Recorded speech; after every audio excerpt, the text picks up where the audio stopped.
ನೋಡ್ತಿದ್ದೀರಾ ರಿಪಬ್ಲಿಕ್ ಕನ್ನಡ. ನಾನು ಅಶ್ವಥವಿತ್, ನನ್ನ ಜೊತೆ ನನ್ನ ಕೊಲೀಗ್ ಶ್ರುತಿ ಕೂಡ ಇದ್ದಾರೆ. ಇವತ್ತು ವಿಶೇಷವಾಗಿ ಈ ಒಂದು ಡಿಬೇಟ್ ಕಾರ್ಯಕ್ರಮವನ್ನ ಮಾಡ್ತಾ ಇರೋದು ಬೆಂಗಳೂರಿನ ಜನರೆಲ್ಲರೂ ಕೂಡ ಬಹಳ ಎಚ್ಚರದಿಂದ ಇರಬೇಕು.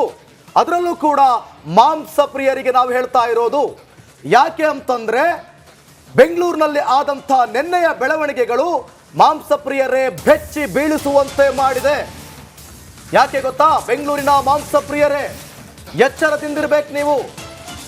ನೀವು ಸೇವಿಸೋ ಆಹಾರದ ಗುಣಮಟ್ಟ ಹೇಗಿದೆ ಅಂತ ನೀವು ತಿಳ್ಕೊಳ್ಳದೆ ಮುಂದುವರೆದ್ರೆ ಆರೋಗ್ಯಕ್ಕೆ ಕುತ್ತು. ಮೆಜೆಸ್ಟಿಕ್ನಲ್ಲಿ ಮಾರಾಟವಾಗ್ತಿದೆಯಾ ಕಳಪೆ ಗುಣಮಟ್ಟದ ಮಾಂಸ ಜಟಾಪಟಿ ಹಿಂದಿನ ರಹಸ್ಯ ಏನು? ರಿಪಬ್ಲಿಕ್ ಕನ್ನಡದಲ್ಲಿ ಬಿಗ್ಗೆಸ್ಟ್ ಎಕ್ಸ್ಕ್ಲೂಸಿವ್ ಇದು. ಸೊ ಹಾಗಾಗಿ ಬೆಂಗಳೂರಿನ ಮಾಂಸ ಪ್ರಿಯರು ಬಹಳ ಎಚ್ಚರದಿಂದ ಇರಬೇಕಾಗುತ್ತೆ. ಎಷ್ಟೋ ಜನರು ಫುಟ್ಪಾತ್ನಲ್ಲಿ, ಹೋಟೆಲ್ನಲ್ಲಿ ಮಟನ್ನು, ಚಿಕನ್ನು, ಫಿಶು ಅಂತ ಹೇಳಿ ತಮ್ಮ ಇಷ್ಟವಾದಂತಹ ಖಾದ್ಯಗಳನ್ನು ನೀವು ತಿಂತೀರಿ. ಆದರೆ ಅವೆಲ್ಲದಕ್ಕೂ ಮುಂಚಿತವಾಗಿ ನೀವು ಬಹಳ ಎಚ್ಚರಿಕೆಯಿಂದ ಇರಬೇಕು.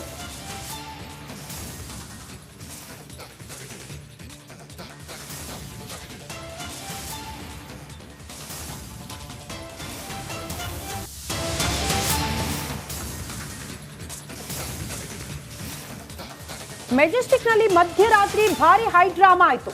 ವಿವಿಧ ಸಂಘಟನೆಗಳ ನಡುವೆ ಮಾತಿನ ಚಕಮಕಿ ಆಗಿದ್ದನ್ನ ಗಮನಿಸಿದ್ವಿ.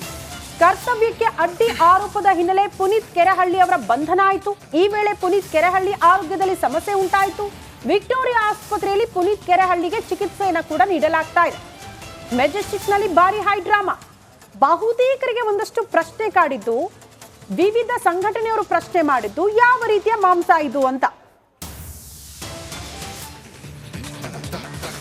ಮತ್ತೊಂದು ಅಪ್ಡೇಟ್ ಇದೆ ಇದೇ ವಿಚಾರಕ್ಕೆ ಸಂಬಂಧಪಟ್ಟಂತೆ. ಸಹಜವಾಗಿ ನಾನು ಆಗ್ಲೇ ಹೇಳ್ತಾ ಇದ್ದೆ, ಮಾಂಸ ಪ್ರಿಯರು ನಿನ್ನೆ ಒಂದಷ್ಟು ಪ್ರಶ್ನೆ ಮಾಡಿದ್ರು, ಯಾವ ರೀತಿಯ ಮಾಂಸ ಸಾಗಾಟ ಮಾಡ್ತಿದ್ದಾರೆ, ಇವರ ಆರೋಪ ನಿಜಾನಾ ಸುಳ್ಳ? ಇಂಥ ಗೊಂದಲಗಳು ಜನರಲ್ಲಿದೆ. ಬಟ್ ಆ ಬಗ್ಗೆ ಆರೋಗ್ಯ ಇಲಾಖೆ ಸ್ಪಷ್ಟಪಡಿಸಬೇಕು, ರಿಪೋರ್ಟ್ ಬರಬೇಕು ಲ್ಯಾಬ್ ಇಂದ. ಕಳಪೆ ಮಾಂಸ ಪರಿಶೀಲನೆಗೆ ಮುಂದಾಗಿದ್ದಾರೆ ಅಧಿಕಾರಿಗಳು. ಅಬ್ದುಲ್ ರಜಾಕ್ಗೆ ಆಹಾರ ಇಲಾಖೆ ಆಲ್ರೆಡಿ ಬುಲಾ ಕೊಟ್ಟಿದೆ. ಇವತ್ತು ಬೆಳಿಗ್ಗೆ 11 ಗಂಟೆಗೆ ಕಚೇರಿಗೆ ಬರಬೇಕು ಅಂತ. ಅವ್ರನ್ನ ವಿಚಾರಣೆಗೆ ಒಳಪಡಿಸಲಾಗುತ್ತೆ. ಎಲ್ಲಿಂದ ಹೇಗೆ ಮಾಂಸ ತರಿಸಿದ್ರಿ, ಯಾವ ಮಾಂಸ ಇದು, ಇದೆಲ್ಲದರ ಬಗ್ಗೆ ಕೂಡ ಪ್ರಾಥಮಿಕವಾಗಿ ಅವರಿಗೆ ಪ್ರಶ್ನೆ ಮಾಡಲಾಗುತ್ತೆ ಅಂತ. ಆ ಪ್ರಶ್ನೆಗೆ ಅಬ್ದುಲ್ ರಜಾಕ್ ಅವರು ಕೊಡುವಂತಹ ಉತ್ತರ ಏನು, ಅದು ಬಹಳ ಕುತೂಹಲ ಇದೆ. ನೋಡಿ, ಪ್ರತಿದಿನ ಮಾಂಸ ತಿನ್ನೋರು, ಬಿರಿಯಾನಿ ಪ್ರಿಯರು ಈ ಸ್ಟೋರಿಯನ್ನ ನೋಡ್ಲೇಬೇಕು. ನೀವೇನಾದ್ರೂ ಈ ಸ್ಟೋರಿ ನೋಡಿದ್ರೆ ಬೆಚ್ಚಿ ಬೀಳೋದು ಗ್ಯಾರಂಟಿ. ಯಾಕೆ ಅಂತೀರಾ? ಹಾಗಾದ್ರೆ ಈ ಸ್ಟೋರಿ ನೋಡಿ.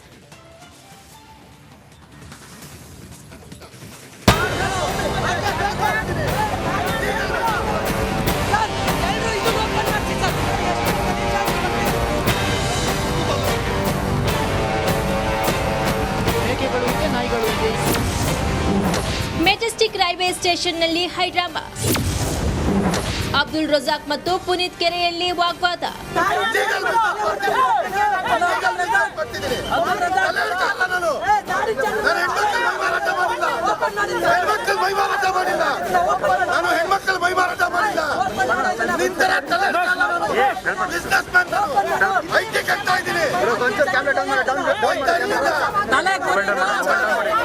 ಸಿಲಿಕಾನ್ ಸಿಟಿ ಬೆಂಗಳೂರು ಜನ ಈ ಸುದ್ದಿಯನ್ನ ನೋಡ್ಲೇಬೇಕು. ಇಲ್ಲಿ ನೋಡ್ತಾ ಇದ್ದೀರಲ್ಲ, ಬಾಕ್ಸ್ ಗಟ್ಟಲೆ ಮಾಂಸ. ಇದು ಕಳಪೆ ಮಾಂಸ ಎಂದು ಮೆಜೆಸ್ಟಿಕ್ನಲ್ಲಿ ಭಾರಿ ಹೈಡ್ರಾಮವೇ ನಡೆದಿದೆ. ಸರ್, ಎಲ್ಲರೂ ಇದನ್ನು ಓಪನ್ ಮಾಡಿಸಿ ಸರ್. ಸರ್, ಇದನ್ನು ಓಪನ್ ಮಾಡಿ ಸರ್. ಎಷ್ಟು ಗಲೀಜಾಗಿ ಬರ್ತಿದೆ.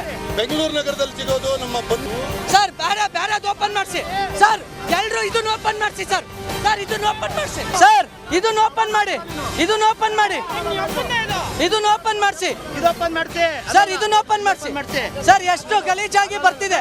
ಅದು ನೋಡಿ, ಎಷ್ಟು ಫ್ರೆಶ್ ಇದೆ. ಎಲ್ಲಿ ಫ್ರೆಶ್ ಇದೆ? ಅದು ಫ್ರೆಶ್ ಇದೆ ನೋಡಿ ಸರ್. ಎಷ್ಟು ದಿನ?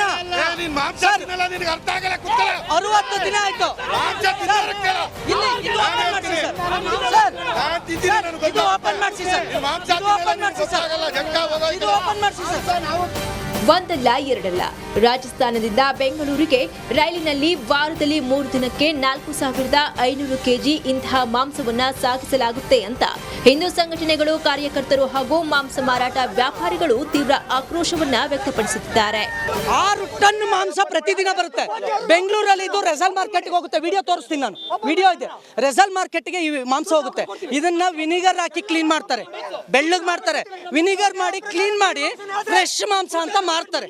ಈ ಮಾಂಸ ಕಟ್ಟಿಂಗ್ ಮಾಡಿ ಹೋಟ್ಲಿಗೆ ಹೋಗುತ್ತೆ. ಕಟ್ಟಿಂಗ್ ಆಗಿ ಹೋಟ್ಲಿಗೆ ಹೋಗುತ್ತೋ ಅದ್ರದ್ದು ನಾಯಿ ಮಾಂಸ ಜೊತೆ ಕಟ್ ಮಾಡ್ತಾರೆ. ಯಾರಾದ್ರೂ ಮಾಂಸ ತರಿಸ್ತಾ ಇರೋರು ತಲೆ ಏನಕ್ಕೆ ಇಟ್ಕೊಬತ್ತಾರೆ ಸರ್? ಅದು ಕಟ್ ಮಾಡದೆ ಒಂದ್ 3 ಚೀಲದಲ್ಲಿ ಯಾಕೆ ಅಂದ್ರೆ ಜನರನ್ನ ತೋರಿಸ್ಬೇಕು, ಇದು ಕುರಿ ಮಾಂಸ ಅಂತ ತೋರ್ಸಕ್ಕೆ ಇಟ್ಕೊ ಬಂದಿರ್ತಾರೆ. ಮುಸ್ಲಿಂ ಮುಖಂಡ ಅಬ್ದುಲ್ ರಜಾಕ್ ಮೇಲೆ ಆರೋಪ. ಜೈಪುರ್ ಮೈಸೂರು ಎಕ್ಸ್ಪ್ರೆಸ್ನಲ್ಲಿ ಕಳಪೆ ಮಾಂಸ ಬಂದಿದೆ ಎಂದು ಆರೋಪ ಕೇಳಿಬಂದಿದೆ. ಈ ವೇಳೆ 1 ಬಾಕ್ಸ್ಗಳನ್ನು ತೆರೆದು ನೋಡಿದ ಹಿಂದೂಪರ ಕಾರ್ಯಕರ್ತರು ಅದರಲ್ಲಿ ಮಟನ್ ಮಾಂಸದ ಬದಲಾಗಿ ಬೇರೆ ಮಾಂಸ ಪತ್ತೆಯಾಗಿದೆ ಎಂದು ಗಲಾಟೆಯನ್ನ ಆರಂಭಿಸಿದ್ದಾರೆ. ಇದಕ್ಕೆ ಒಂದು ಬಾಲ ಇದೆ. ಬೆಂಗಳೂರು ನಗರದಲ್ಲಿ ಸಿಗೋದು ನಮ್ಮ ಬನ್ನೂರು ಕುರಿ ಇದೆ ಅಲ್ಲ, ಅದಕ್ಕೆ ಚಿಕ್ಕ ಬಾಲ ಬರುತ್ತೆ. ಇದು ರಾಜಸ್ಥಾನದಲ್ವಾ, ಇದಕ್ಕೊಂದು ಸ್ವಲ್ಪ ದೊಡ್ಡ ಬಾಲ ಬರುತ್ತೆ. ಆದ್ರೆ ಈ ಎಲ್ಲ ಆರೋಪಗಳನ್ನ ಅಬ್ದುಲ್ ರಜಾಕ್ ನಿರಾಕರಿಸಿದ್ದಾರೆ.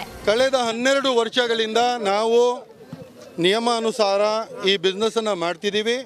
ಕರೆಕ್ಟಾಗಿ FSSAI ಲೈಸೆನ್ಸ್ ಇದೆ, ಪ್ರತಿಯೊಬ್ಬರ ಹತ್ರ ಟ್ರೇಡ್ ಲೈಸೆನ್ಸ್ ಇದೆ, BBMP ಲೈಸೆನ್ಸ್ ಇದೆ. ನಮ್ಮ ಅಂಗಡಿಗಳು ಬೇಡ ಅಂತ ಹೇಳಿದ್ರೆ ಒಂದು 70-80 ವರ್ಷ ಹಳೆ ಅಂಗಡಿಗಳು. ಆದರೆ ಈ ಜೈಪುರಿಂದ ಯಾವ ಮಾಂಸವನ್ನು ನಾವು ತರಿಸ್ತಾ ಇದ್ದೀವಿ, ಇದು 10ರಿಂದ 12 ವರ್ಷಗಳಿಂದ ಬರ್ತಾ ಇದೆ. ಎಲ್ಲ ದಾಖಲೆಗಳನ್ನು ನಾನು ಪ್ರೆಸ್ ಕಾನ್ಫರೆನ್ಸ್ ಮೂಲಕ ಪ್ರೆಸ್ ಕ್ಲಬ್ ಬುಕ್ ಮಾಡಿ ಇದನ್ನು ನಾನು ಬಿಡುಗಡೆ ಮಾಡ್ತೀನಿ. ನಮ್ಮಲ್ಲಿ ಯಾವುದು ಅಕ್ರಮ ಬಿಸ್ನೆಸ್ ಏನೂ ನಡೀತಾ ಇಲ್ಲ. ಮಾಂಸದ ಸ್ಯಾಂಪಲ್ ಸಂಗ್ರಹಿಸಿದ ಆರೋಗ್ಯ ಇಲಾಖೆ. ಶುದ್ಧತೆಯ ಕೊರತೆ ಇದೆ ಎಂದ ಅಧಿಕಾರಿಗಳು. ಇಷ್ಟೆಲ್ಲ ಆದ್ಮೇಲೆ ಆಹಾರ ಸುರಕ್ಷತೆ ಮತ್ತು ಗುಣಮಟ್ಟ ಇಲಾಖೆಯ ಅಧಿಕಾರಿಗಳು ಸ್ಥಳಕ್ಕೆ ಭೇಟಿ ನೀಡಿ ಮಾಂಸದ ಸ್ಯಾಂಪಲ್ ಅನ್ನ ಪಡೆದರು. ಅಲ್ಲದೆ ಮೇಲ್ನೋಟಕ್ಕೆ ಶುಚಿತ್ವದ ಕೊರತೆ ಇದೆ ಎಂದು ಅಧಿಕಾರಿಗಳು ಹೇಳಿದ್ದಾರೆ. ರಿಸಲ್ಟ್ ಬರೋವರೆಗೂ ಮಟನ್ ಏನ್ ಮಾಡೋದು? ಮಟನ್ ಓನರ್ ಈಗ ಅದು ಬೇರೆ ಕಡೆ ಸಪ್ಲೈ ಆದ್ರೆ ಏನ್ ಮಾಡ್ತೀರಾ? ಇಷ್ಟೇ ಕೆಲಸ ಅಣ್ಣ, ನಮ್ದು ಇಷ್ಟೇ ಸ್ಯಾಂಪಲ್ ತೆಗೆದು ಅಷ್ಟೇ. ಅಲ್ಲ ಸರ್, ಸ್ಯಾಂಪಲ್ ತೆಗೆದ್ರೆ ಮತ್ತೆ ಈಗ ಆ ಮಟನ್ ಎಲ್ಲಿ ಹೋಗುತ್ತೆ? ಈಗ ಆ ಮಟನ್ ಎಲ್ಲಿ ಹೋಗುತ್ತೆ ಸರ್? ಈಗ ಆ ಮಟನ್ ಎಲ್ಲಿ ಹೋಗುತ್ತೆ ಸರ್? ಇಲ್ಲ ಸರ್, ಓಕೆ ಸರ್, ಆ ಮಟನ್ ಎಲ್ಲಿ ಹೋಗುತ್ತೆ ಸರ್? ನನಗೆ ಪ್ರಶ್ನೆಗೆ ಆನ್ಸರ್ ಮಾಡಿ ಸರ್. ಈಗ ಹೇಳಿ ಸರ್ ನನಗೆ ಬೇಗ. ತಪ್ಪಿದೆ ಅಲ್ಲ ಸರ್, 12 ಅಲ್ಲ ಈಗ ರಿಸಲ್ಟ್ ಬರೋವರೆಗೂ 12 ವರ್ಷದಿಂದ ತರಿಸ್ತಾ ಇದ್ದೀನಿ. ಅಲ್ಲ ಸರ್, ರಿಸಲ್ಟ್ ಬರೋವರೆಗೂ ಏನ್ ಮಾಡೋದು? ರಿಸಲ್ಟ್ ಬರೋವರೆಗೂ ಸರ್, ನಾನು ಅವ್ರ ಹತ್ರ ಮಾತಾಡ್ತೀನಿ ಒಂದು ನಿಮಿಷ. ರಿಸಲ್ಟ್ ತಪ್ಪಾಗಿ ಬಂದ್ರೆ ಅಂಗಡಿ ಸೀಸ್ ಮಾಡ್ತಾರೆ. ಅಷ್ಟು ಬೇಸಿಕ್ ಸರ್ ಏನ್ ಮಾಡೋದು? ಸರ್ ಏನ್ ಮಾಡೋದು ಸರ್ ಹೇಳಿ ಸರ್. ಈಗ ಏನ್ ಮಾಡೋದು? ಮಟನ್ ಇಷ್ಟೇ ಕೆಲಸ ನಮ್ದು. ಆ ಮಟನ್ ಸರ್ ಇಷ್ಟೇ ಅಲ್ಲ, ಈಗ ಆ ಮಟನ್ ಎಲ್ಲಾದ್ರೂ ಬೇರೆ ಕಡೆ ಹೋದ್ರೆ ಏನ್ ಮಾಡೋದು? 90 ಬಾಕ್ಸ್ ಮಾಂಸವನ್ನ ವಶಕ್ಕೆ ಪಡೆದ ಪೊಲೀಸರು. ಅಬ್ದುಲ್ ರಜಾಕ್ಗೆ ಆರೋಗ್ಯ ಇಲಾಖೆ ಸಮನ್ಸ್. ಮೆಜೆಸ್ಟಿಕ್ನಲ್ಲಿ ಸಿಕ್ಕಿರುವ 50 ಕೆಜಿಯ 90 ಬಾಕ್ಸ್ ಮಾಂಸವನ್ನ ಪೊಲೀಸರು ವಶಕ್ಕೆ ಪಡೆದಿದ್ದಾರೆ. ಪುನೀತ್ ಕೆರೆಹಳ್ಳಿ ಹಾಗೂ ಸಂಗಡಿಗರನ್ನು ಕೂಡ ವಶಕ್ಕೆ ಪಡೆದಿದ್ದಾರೆ. ಅಲ್ಲದೆ ಅಬ್ದುಲ್ ರಜಾಕ್ಗೆ ಆರೋಗ್ಯ ಇಲಾಖೆ ಸಮನ್ಸ್ ನೀಡಿದೆ.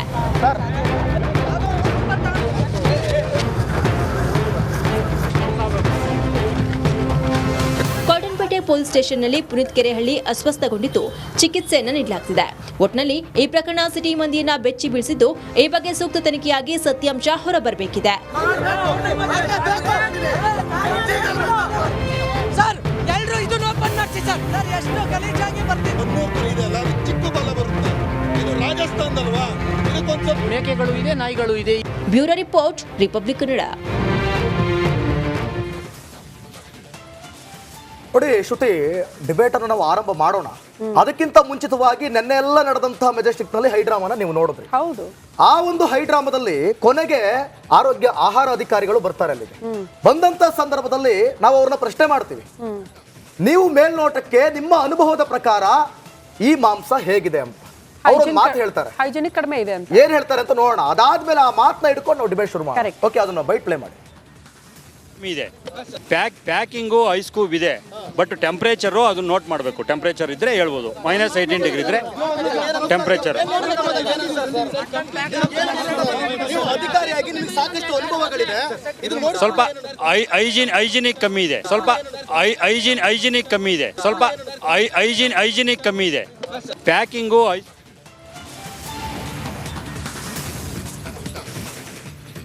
ಅನುಮಾನ ಬಂದಿದ್ದು ಹೇಗೆ? ದಾಳಿ ಹೇಗಾಯ್ತು? ಹಿಂದೂ ಸಂಘಟನೆಯವರು ನಿನ್ನೆ ಮುಂದೆ ಹೋಗಿ ದಾಳಿ ಮಾಡ್ತಾರೆ, ಇಲ್ಲ ಇದು ಚೆಕ್ ಆಗ್ಲೇಬೇಕು, ಜನರ ಆರೋಗ್ಯದ ಪ್ರಶ್ನೆ ಬಂದ್ಬಿಡುತ್ತೆ ಇಲ್ಲಿ ಅನ್ನುವಂತಹ ವಿಚಾರಗಳೆಲ್ಲ ಪ್ರಸ್ತಾಪ ಆಯಿತು. ಆ ಎಲ್ಲದರ ಕುರಿತು ಇವತ್ತು ಚರ್ಚೆ ಮಾಡೋಣ. ಆಹಾರ ಇಲಾಖೆಯ ನಿಯಮಗಳೇನು, ಆ ನಿಯಮಗಳ ಪಾಲನೆ ಆಯ್ತಾ? ಈ ಮಾಂಸಕ್ಕೆ ಸಂಬಂಧಪಟ್ಟಂತೆ ಒಂದಷ್ಟು ಪರ್ಟಿಕ್ಯುಲರ್ ನಿಯಮಗಳಿದೆ. ಮಾಂಸ ಕಡಿದ ಮೇಲೆ 16 ಗಂಟೆ ಒಳಗಡೆ ಅದನ್ನ ಉಪಯೋಗ ಮಾಡ್ಕೋಬೇಕು. 16 ಗಂಟೆ ಮೀರಿದ ಮೇಲೆ ಅದು ಉಪಯೋಗಕ್ಕೆ ಅರ್ಹ ಅಲ್ಲ ಅಂತ, ಅದೆಲ್ಲವೂ ಕೂಡ ಪಾಲನೆ ಆಯ್ತಾ? ಓಕೆ, ಇವರು ರಾಜಸ್ಥಾನದಿಂದ ತರಿಸ್ತಾರೆ ಅಂತ ಆದ್ರೆ ತರಿಸೋದಕ್ಕೂ ಕೂಡ ಒಂದಷ್ಟು ನಿಯಮಗಳಿದೆ, ಆ ನಿಯಮಗಳು ಪಾಲನೆ ಆಯ್ತಾ? ಮೇಲ್ನೋಟಕ್ಕೆ ಎಲ್ಲೋ ಒಂದ್ ಕಡೆ ನಿಯಮಗಳನ್ನ ಗಾಳಿಗೆ ತೂರಲಾಗಿದೆ ಅನ್ನುವಂತಹ ವಿಚಾರವನ್ನ ಹಿಂದೂ ಸಂಘಟನೆಯವರು ನಿನ್ನೆ ಪ್ರಸ್ತಾಪ ಮಾಡಿಬಿಟ್ರು. ಆ ಎಲ್ಲದರ ಕುರಿತು ಇವತ್ತು ಚರ್ಚೆಯನ್ನ ಮಾಡೋಣ. ನಮ್ಮ ಜೊತೆಗೆ ಅತಿಥಿಗಳು ಕೂಡ ಜಾಯ್ನ್ ಆಗಿದ್ದಾರೆ. ಶರತ್ ಇದ್ದಾರೆ, ಹಿಂದೂ ಜನಜಾಗೃತಿ ಸಮಿತಿ ಕಡೆಯಿಂದ. ಸರ್ ನಮಸ್ತೆ, ಕಾರ್ಯಕ್ರಮಕ್ಕೆ ಆತ್ಮೀಯ ಸ್ವಾಗತ. ಮೋಹನ್ ರೆಡ್ಡಿ ಅವರಿದ್ದಾರೆ, ಸರ್ ನಮಸ್ತೆ, ಕಾರ್ಯಕ್ರಮಕ್ಕೆ ಆತ್ಮೀಯ ಸ್ವಾಗತ. ಅಪ್ಪು ಗೌಡ ಅವರಿದ್ದಾರೆ, ಸ್ಥಳೀಯರು, ಸರ್ ನಮಸ್ತೆ, ಕಾರ್ಯಕ್ರಮಕ್ಕೆ ಆತ್ಮೀಯ ಸ್ವಾಗತ. ರಾಮಕೃಷ್ಣ ಅವರಿದ್ದಾರೆ, ಸರ್ ನಮಸ್ತೆ, ಕಾರ್ಯಕ್ರಮಕ್ಕೆ ಆತ್ಮೀಯ ಸ್ವಾಗತ. ಶರತ್ ಅವರಿಂದ ಪ್ರಾರಂಭ ಮಾಡ್ತೀನಿ. ತಾವು ಕೂಡ ಸ್ಪಾಟ್ ಅಲ್ಲಿ ಇದ್ರಿ ಅಂತ ಭಾವಿಸ್ತೀನಿ. ನಿನ್ನೆ ಇದ್ರ ನೀವು? ನಿನ್ನೆ ಇರ್ಲಿಲ್ಲ, ಬಟ್ ಹೇಗೆ ಸರ್, ಹೇಗೆ ಅನುಮಾನ ಬಂತು? ಜೊತೆಗೆ ನಿನ್ನೆ ಆಗಿರುವಂತಹ ಘಟನಾವಳಿಗಳನ್ನ ನೋಡಿದಾಗ ತಮಗೇನು ಅನಿಸ್ತು ಅಂತ? ಈಗ ರಿಪೋರ್ಟಲ್ಲಿ ನಾವು ನೋಡಿದ್ದೇವೆ, ಅಂದರೆ ಮೇಲ್ನೋಟಕ್ಕೆ ಗಮನಕ್ಕೆ ಬರುವುದು ಅಂತ ಹೇಳಿದರೆ ಇದೊಂದು ರೀತಿಯಲ್ಲಿ ಮಾಂಸ ದಂಧೆ ಒಂದು ನಡೀತಾ ಇದೆ. ಇದು ಈಗ ಅನೇಕ ವರ್ಷಗಳಿಂದ, ಸುಮಾರು ಅವರು ಹೇಳಿರೋ ಪ್ರಕಾರ 12 ವರ್ಷಗಳಿಂದ ಈ ರೀತಿಯ ಮಾಂಸ ಎಲ್ಲಿ ರಾಜಸ್ಥಾನದಿಂದ ಬೆಂಗಳೂರು ಜೋಧ್ಪುರ್ ಎಕ್ಸ್ಪ್ರೆಸ್ ಇದರಲ್ಲಿ ಬರ್ತಾ ಇದೆ, ಮೈಸೂರು ಎಕ್ಸ್ಪ್ರೆಸ್ ಅಲ್ಲಿ ಅಂತ ಹೇಳಿ. ಅಂದರೆ ಇದರ ಬಗ್ಗೆ ಒಂದು ಮೇಲ್ನೋಟಕ್ಕೆ ನೋಡಿದಾಗ ಅನೇಕ ಮುಸಲ್ಮಾನ ವ್ಯಾಪಾರಿಗಳು ಸಹ, ಹಿಂದೂಗಳು ಸಹ ಅದು ಕಂಪ್ಲೇಂಟ್ ಅನ್ನು ಕೊಟ್ಟಿದ್ದಾರೆ. ಈ ಮಾಂಸದಲ್ಲಿ ಮಿಕ್ಸಿಂಗ್ ನಡೀತಾ ಇದೆ, ಇದರ ಬಗ್ಗೆ ತನಿಖೆ ಆಗಬೇಕು. ಈ ವಿಚಾರದಲ್ಲಿ ಅನೇಕ ರೀತಿಯ ಕಂಪ್ಲೇಂಟ್ಗಳು ಹೋಗಿದೆ. ಆದರೆ ಫುಡ್ ಡಿಪಾರ್ಟ್ಮೆಂಟ್ನವರು ಇವತ್ತು ಅದರ ಬಗ್ಗೆ ಒಂದು ದುರ್ಲಕ್ಷ್ಯ ತೋರಿದ್ರಿಂದ ಇವತ್ತು ಹಿಂದೂ ಪರ ಸಂಘಟನೆಗಳು ಅದನ್ನ ನೋಡ್ಬೇಕಾಯ್ತು. ಅಂದ್ರೆ ಇದರಲ್ಲಿ ಒಂದು ರೀತಿಯಲ್ಲಿ ಡಿಪಾರ್ಟ್ಮೆಂಟ್ಗಳು ಸಹ ತಾವು ಒಂದು ಮನವಿಯನ್ನ ಒಂದು ಏನಂತ ಹೇಳ್ತೇವೆ, ಒಂದು ತಿರಸ್ಕಾರ ಮಾಡುವಂಥ ಪರಿಸ್ಥಿತಿ ಬಂದಿದೆ. ಹೀಗೆ ಅಂದರೆ ಜನರ ಜೀವನದ ಮೇಲೆ ಇವತ್ತು ಆಟಡಿಕೆ ಮಾಡುವಂತಹ, ಅವರ ಜೀವನದ ಸ್ವಾಸ್ಥ್ಯ ಹಾಳು ಮಾಡುವಂತಹ ಪ್ರಕ್ರಿಯೆಗಳು ನಡೀತಾ ಇದೆ. ಇದರ ಬಗ್ಗೆ ಈಗ ದೂರ್ ಕೊಟ್ಟರು ಕೂಡ, ಮನವಿ ಮಾಡ್ಕೊಂಡ್ರು ಕೂಡ ಕೇರ್ ಮಾಡ್ಲಿಲ್ಲ. ಜನರ ಆರೋಗ್ಯದ ಬಗ್ಗೆ ಅಧಿಕಾರಿಗಳಿಗೆ ಕಾಳಜಿ ಇಲ್ಲ ಅಂತೀರಿ. ಓಕೆ, ವಾಪಸ್ ಬರ್ತೀನಿ. ಮೋಹನ್ ರೆಡ್ಡಿ ಅವರೇ, ನನಗೊಂದು ಪ್ರಶ್ನೆ ಬಂತು ನಿನ್ನೆ. ಈ ಮಾಂಸ ಸಾಗಾಟ ಮಾಡ್ತಾರಲ್ಲ, ಅದಕ್ಕೂ ಒಂದಷ್ಟು ನಿಯಮಗಳಿದೆ ಅಂತ. ಜೊತೆಗೆ ಇದನ್ನ ಸರಬರಾಜು ಮಾಡ್ತಾರಲ್ಲ ಅಂಗಡಿಗಳಿಗೆ, ಅಲ್ಲಿ ತಿನ್ನುವಂತ ಆಹಾರ, ನಾವೆಲ್ಲ ತಿನ್ನುವಂತ ಆಹಾರ ಹೇಗೆ ಚೆಕ್ಕಿಂಗ್ ಆಗುತ್ತೆ ಅಂತ? ಎಷ್ಟು ವಾರಕ್ಕೊಮ್ಮೆ ಮಾಡ್ತಾರೆ? ಆಹಾರ ಇಲಾಖೆ ಅಧಿಕಾರಿಗಳು ಬರ್ತಾರಾ? ಚೆಕ್ಕಿಂಗ್ ಆಗುತ್ತಾ? ಯಾವ ರೀತಿ ಪ್ರೋಸೆಸ್ ಅನ್ನ ನಮ್ಮ ಅಧಿಕಾರಿಗಳು ಫಾಲೋ ಮಾಡ್ತಿದ್ದಾರೆ ಅನ್ನುವಂತ ಪ್ರಶ್ನೆ. ನಿನ್ನೆ ನಾವು 1 ಗಂಟೆಯಿಂದ ಮತ್ತೆ ಇದೇ ನೋಡ್ತಾ ಇದ್ವಿ, ಇದನ್ನೇ ನೋಡ್ತಾ ಇದ್ದೀರಾ? ಓಕೆ, ಇದಕ್ಕೆ ಚೆಕ್ ಮಾಡೋಣ ಅಂತ ಹೋಗಿದ ಮೇಲೆ ಫಸ್ಟ್ ಇವ್ರನ್ನ ಕಲಿಸಿದ್ವಿ, ಹೆಲ್ತ್ ಡಿಪಾರ್ಟ್ಮೆಂಟ್ ಅವ್ರು ಒಬ್ರು ಬರ್ತಾನೆ ಇಲ್ಲ. ಓಕೆ, ಬರ್ತಾನೆ ಇಲ್ಲ. ಏನ್ ಹೇಳಿದ್ರು ನಿಮಗೆ ಹೇಳಿದಾಗ ಈ ರೀತಿ ಅನುಮಾನ ಇದೆ ಬನ್ನಿ ಅಂತ ಹೇಳಿದಾಗ? ಫಸ್ಟ್ ಒಬ್ರು ಕಲ್ಸ್ಕೊಂಡು, ನೀವು ಇದ್ರಾ ನಿನ್ನೆ ಸ್ಪಾಟ್ ಅಲ್ಲಿ? ಓಕೆ, ಕರ್ಸ್ಕೊಂಡು ಈ ತರ ಮಾಡ್ತಾ ಇದಾರೆ, ಇದು ನೋಡ್ಬೇಕು ಅಂತ ಹೇಳಿದ್ವಿ. ಹೇಳಿದ ಮೇಲೆ ಫಸ್ಟ್ ಬಂದ್ರು, ಬಂದ್ಬಿಟ್ಟು ಅವರು ಮೇಲಾಧಿಕಾರಿಗೆ ಇನ್ಫಾರ್ಮ್ ಮಾಡಿದ್ರು. ಆಮೇಲೆ ಏನಾಯ್ತೋ ಗೊತ್ತಿಲ್ಲ. ಆದ್ಮೇಲೆ ಫೋನ್ ಮಾಡಿದ್ರೆ ನಮ್ಗೆ ಬರಲ್ಲ, ಇದು ಈ ಡಿವಿಷನ್ ನಮ್ಗೆ ಬರಲ್ಲ, ಅವ್ರಿಗೆ ಬರ್ತದೆ. ಎಷ್ಟು ಜನಕ್ಕೆ ಫೋನ್ ಮಾಡಿದ್ರು ಯಾರು ಒಬ್ರು ಬರ್ತಾನೆ ಇಲ್ಲ. ಆಮೇಲೆ ಒನ್ ಕರ್ಸ್ಕೊಂಡು ಅವ್ರ ಬಗ್ಗೆ ಇವ್ರು ರೈಲ್ವೆ ಅವ್ರನ್ನೇ ಕರ್ಸ್ಕೊಂಡು ಇವ್ರ ಬಗ್ಗೆ ಫೋನ್ ಮಾಡಿದ್ರೆ ಆವಾಗ ಬಂದಿದ್ರು, ಅವ್ರು ಲಾಸ್ಟ್ಗೆ ಬಂದಿದ್ದಾರೆ. ಅಲ್ಲ, ನನಗೆ ದಿವಿತ್ ಏನ್ ಅನಿಸ್ತು ಅಂದ್ರೆ, ಬಹುತೇಕ ಕಡೆ ನೈತಿಕ ಪೊಲೀಸ್ಗಿರಿ ನೋಡ್ತೀವಿ ನಾವು, ಅದು ತಪ್ಪು, ಅದು ಮಾಡೋ ಹಾಗಿಲ್ಲ. ಆದ್ರೆ ಮನವಿ ಕೊಟ್ಟಾಗ, ದೂರ್ ಕೊಟ್ಟಾಗ ಅಧಿಕಾರಿಗಳು ಬರಲ್ಲ ಅಂದಾಗ ಏನ್ ಮಾಡಕ್ಕಾಗತ್ತೆ? ನಾವೇ ಮುಂದೆ ಹೋಗಿ ಜನರ ಆರೋಗ್ಯದ ಬಗ್ಗೆ ಕಾಳಜಿ ವಹಿಸ್ತೀವಪ್ಪ ಅಂತ ನಿನ್ನೆ ಹಿಂದೂ ಸಂಘಟನೆ ಓಪನ್ ಮಾಡ್ಲೇಬೇಕು. 1 ಗಂಟೆಯಿಂದ ಸ್ಟಾರ್ಟ್ ಆಗಿದೆ ಅಂತ ಹೇಳಿ, 1 ಗಂಟೆಯಿಂದ ಸಾಯಂಕಾಲ ನಾವೆಲ್ಲ ಮಾಧ್ಯಮದವರಲ್ಲಿ ಹೋಗ್ತೀವಿ, ಹೋಗಿ ಇಡೀ ರಾಜ್ಯಾದ್ಯಂತ ಸುದ್ದಿ ಸ್ಫೋಟ ಆದ್ರೂ ಕೂಡ ಲಾಸ್ಟ್ ಮೂಮೆಂಟ್ ಅಲ್ಲಿ ಕ್ಲೈಮ್ಯಾಕ್ಸ್ ಅಲ್ಲಿ ಅಧಿಕಾರಿಗಳು ಬಂದು ಏನ್ ಮಾಡ್ತಾರೆ, ಅರ್ಧ ಗಂಟೆ 1 ಅವರ್ ಅಂತ ಹೇಳ್ತಾರೆ, ಅರ್ಧ ಗಂಟೆ ಸ್ಯಾಂಪಲ್ ತಗೊಂಡು ಹೋಗ್ತಾರೆ. ಇವರು ಕೂಡ ಇದ್ರು, ಅಪ್ಪುಗೌಡರು ಕೂಡ ಇದ್ರು, ಜೊತೆಗೆ ರಾಮಕೃಷ್ಣ ಅವರು ಕೂಡ ಇದ್ರು. ನಾನು ರಾಮಕೃಷ್ಣ ಅವರ ಹತ್ರ ಹೋಗ್ತೀನಿ. ರಾಮಕೃಷ್ಣ ಅವರೇ, ನೋಡಿ, ಯಾವತ್ತಾರು ನಾವೇನಾದ್ರೂ ಒಂದು ಆರೋಪವನ್ನು ಅಥವಾ ಕಂಪ್ಲೇಂಟ್ ಮಾಡಕ್ ಹೋದ್ರೆ ಅವರಿಗೆ ಧಕ್ಕೆ ಆಗುತ್ತೆ ಅನ್ನೋ ಮಾತಿದೆ. ಸೊ ನಿಮಗಲ್ಲಿ ಸತ್ಯಾಂಶ ಎಷ್ಟು ನಿಜ ಅನ್ನಿಸ್ತು? ನೀವು ಕಂಡಿದ್ದೇನು? ಎಷ್ಟು ಗಂಟೆಗೆ ವಿಚಾರ ಗೊತ್ತಾಯ್ತು? ಏನ್ ಹೇಳ್ತೀರಿ ಈ ಬಗ್ಗೆ? ಸರ್, ಇದ್ರ ಬಗ್ಗೆ ಮೊದಲನೇದಾಗಿ ನಾವೇನು ಹೇಳ್ತೀನಿ, 1 ತಿಂಗಳು ಮುಂಚೆನೇ ಮಾಹಿತಿ ಇತ್ತು. 1 ತಿಂಗಳು ಮುಂಚೆನೇ ಮಾಹಿತಿ ಇದ್ರೂ ಕೂಡ ನಾವು ಇದು ನಿಜವಾಗ್ಲೂ ತಿಳಿಬೇಕು, ಇದು ನಿಜವಾಗ್ಲೂ ನಡೀತಾ ಇದೆಯಾ ಅನ್ನೋದು ಆಶ್ಚರ್ಯ ಆಯಿತು. ಹೆಚ್ಚು ಕಮ್ಮಿ 10-15 ಟನ್ವರೆಗೂ ಇಲ್ಲಿ ಒಂದೇ ಅಲ್ಲ, ಬೆಂಗಳೂರು ಇಳಿಯುತ್ತೆ, ಮದ್ದೂರು ಇಳಿಯುತ್ತೆ, ಮಂಡ್ಯ ಇಳಿಯುತ್ತೆ, ಮೈಸೂರು ಇಳಿಯುತ್ತೆ. ಒಂದು ಟೈಮು ನಾವು ಟ್ರೈ ಮಾಡಿದಾಗ ಯಾವುದೇ ಮಾಹಿತಿ ಕೊಡದಲ್ಲೇ ನಾವು ಹೋಗಿ ಸೀಸ್ ಮಾಡಬೇಕು ಅಂತ ಹೋದಾಗ ಅದನ್ನು ಯಾವುದೋ ಗಮನಕ್ಕೆ ಬಂದು ಡೈರೆಕ್ಟಾಗಿ ಮೈಸೂರಲ್ಲಿ ಹೋಗಿ ಇಳಿಸಿದ್ದಾರೆ. ಈಗಲೂ ಕೂಡ ಕೃಷ್ಣ ಸರ್ ಒಂದ್ ಕ್ಲಾರಿಟಿ ಕೊಡಿ. ಈಗ ರಾಜಸ್ಥಾನದಿಂದ ಬರುತ್ತೆ, ಅಲ್ಲಲ್ಲಿ ಅದನ್ನ ಇಳಿಸ್ಕೊಂಡ್ ಬರ್ತಾರೆ ಅಂದ್ರೆ ನಿನ್ನೆ 90 ಬಾಕ್ಸ್ ಬಂತು, ಅದಕ್ಕೂ ಹೆಚ್ಚಿಂದು ಇರಬಹುದು ಅಲ್ಲಿ ಅಂತ. ಕರ್ನಾಟಕಕ್ಕೆ ಫಸ್ಟ್ ಬರೋದು ಬೆಂಗಳೂರು ಬರ್ತದೆ. ನಾವು ಇಲ್ಲಿಂದ ಬೆಂಗಳೂರಿಗೆ ಬಂದಾದ್ಮೇಲೆ ಮದ್ದೂರು ಇಳಿಯುತ್ತೆ, ಮಂಡ್ಯ ಇಳಿಯುತ್ತೆ, ಮೈಸೂರು ಇಳಿಯುತ್ತೆ. ಓಕೆ, ಇಲ್ಲಿ ಯಾರನ್ನ ಬಂದು ಸೀಸ್ ಮಾಡ್ತಾರೆ ಅನ್ನೋದೇನೋ ಮಾಹಿತಿ ಗೊತ್ತಾದ್ರೆ ಇವ್ರೇನ್ ಮಾಡ್ತಾರೆ, ದಿಢೀರ್ನೆ ಪೋಸ್ಟ್ ಮ್ಯಾನ್ ಮಾಡ್ಕೊಂಡು ಮೈಸೂರು ಇಳಿಸ್ತಾರೆ, ಮೈಸೂರಿಂದ ಹಾಕೊಂಬರ್ತಾರೆ. ಯಾಕೆ ಟ್ರೈನ್ ಅಲ್ಲೇ ಹಾಕೊಂಬರ್ತಾರೆ ಅಂದ್ರೆ ಗಾಡಿ ಬೇರೆ ಲೋಡ್ ಮಾಡ್ಕೊಂಡು ಆಚೆ ಬಂದಾಗ ಯಾವ್ದೋ ವ್ಯಕ್ತಿ ಅಧಿಕಾರಿಗಳು ಟಚ್ ಮಾಡಿದ್ರೆ ನಾವು ಟ್ರೈನ್ ಇಂದ ತಂದಿರ್ತೀವಿ ಗೂಡ್ಸ್ ಇಂದ ಅಂತ ಹೇಳಿ ತೋರಿಸ್ಲಿಕ್ಕೆ ಇದು ಈಸಿ ಇರ್ತದೆ ಅಂತ ಅದ್ರಲ್ಲಿ ಬರ್ತಾರೆ. ಇದಕ್ ಬಂದು 70 ಗಂಟೆ ಟೈಮ್ ಬೇಕು. ಜೈಪುರ್ ಇಂದ ಬರ್ಬೇಕು, 70 ಗಂಟೆ ಬೇಕು. ನಾವು ಕೂಡ ಆರೋಗ್ಯ ಅಧಿಕಾರಿಗಳ ಹತ್ರ ಇದು ಒಂದು ಮಾಂಸಕ್ಕೆ ಎಷ್ಟು ಟೈಮ್ ಹಿಡಿಯುತ್ತೆ, ಎಷ್ಟು ಟೈಮ್ವರೆಗೂ ನಾವು ಉಪಯೋಗ ಮಾಡಬಹುದು, ಇದ್ರೂ ಕೂಡ ಉಪಯೋಗ ಮಾಡಬಹುದು, ಎಷ್ಟು ಸೇಫ್ಟಿ ಅಂತ ಕೂಡ ಕೇಳ್ಪಟ್ವಿ. ವಿಷಯ ತಿಳ್ಕೊಂಡಾಗ 8 ರಿಂದ 12 ಅವರ್ ಒಳಗಡೆ ಅದು ಕ್ಲೋಸ್ ಆಗುತ್ತೆ, ಮತ್ತೆ ಆದ್ಮೇಲೆ ಸ್ಮೆಲ್ ಬರಕ್ ಸ್ಟಾರ್ಟ್ ಆಗುತ್ತೆ. ಅದಲ್ದಲೆ ಮುಖ್ಯವಾಗಿ ಮೊದಲನೇದು ಬಂದು ಅಲ್ಲಿ ರಿಸರ್ವ್ ಬುಕ್ ಆಗಿರೋದು ಫಿಶ್ ಪಾರ್ಸಲ್ ಬರ್ತಾ ಇರೋದು ಅಂತ ಮೆನ್ಷನ್ ಆಗುತ್ತೆ. ಸ್ಟಿಕ್ಕರ್ ಇದೆ. ಇವತ್ತು ನೆನ್ನೆ ಸಂಜೆ ಬೆಳಗ್ಗೆ ನಾನು ಸ್ಟೇಷನ್ ಇಂದ ಬೇಲ್ತಂಡ್ ಆಚೆ ಬರೋದಕ್ಕಿಂತ ಮುಂಚೆ ಅಲ್ಲಿ ಸ್ಟೇಷನ್ಗೆ ಮಾಹಿತಿ ಬಂತು, ಇದು ಫಿಶ್ ಇಂದ ಅಂತ ಲೋಡ್ ಮಾಡಿ ಮಟನ್ ತರೋದು ಅಂತ. ನಾವು ಮಾಧ್ಯಮದವ್ರ ಮುಖಾಂತರನೇ ಕೂಡ ನಾವು ಅಲ್ಲಿ ಹೋಗಿ ನೀವು ಕೇಳ್ತೀವಿ, ಇದು ಪಬ್ಲಿಕ್ ಅಲ್ಲಿ ನೀವು ಬಂದು ಓಪನ್ ಮಾಡಿ ಅಂತ ಕೇಳಿದಾಗ ಏನಿರ್ತಾರೆ, ಮಾಧ್ಯಮದವ್ರಿಗೆ ಧಮಕಿ ಹಾಕ್ತಾರೆ. ನೀನ್ ಯಾರು ಕೇಳಕ್ಕೆ ಅಂತಾರೆ. ಅಂದ್ರೆ ಒಂದು ಮಾಧ್ಯಮದವ್ರಿಗೆ ಒಂದು ಧಮಕಿ ಹಾಕ್ತಾರೆ. ನನಗೊಂದು ಕ್ಲಿಯರ್ ಮಾಡಿ, ಫಸ್ಟ್ ಕೇಳದಂತ ಸಂದರ್ಭದಲ್ಲಿ ಇದೇನು ಅಂತ ಕೇಳಿದಾಗ ಅವ್ರು ಏನ್ ಹೇಳಿದ್ರು? ಅವರು ಇದನ್ನು ಅಂತ ಕೇಳಿದಾಗ ಕೇಳಕ್ಕೆ ನೀನ್ ಯಾರು, ಇದನ್ನ ಕೇಳಕ್ ನೀನ್ ಯಾರು? ಅವಾಗ ನಾವ್ ಹೇಳಿದ್ವಿ, ನಾವು ಒಬ್ಬ ಪಬ್ಲಿಕ್ ಅಂತ ಕೇಳಿದ್ವಿ. ಸರಿ, ನಿಂದು 100% ಕರೆಕ್ಟ್ ಆಗಿದೆಯಲ್ವಾ? ಇದು ಗೂಡ್ಸ್ ಬಂದ ಮೇಲೆ ಎಕ್ಸಿಟ್ ಎಲ್ಲಾಗಬೇಕು?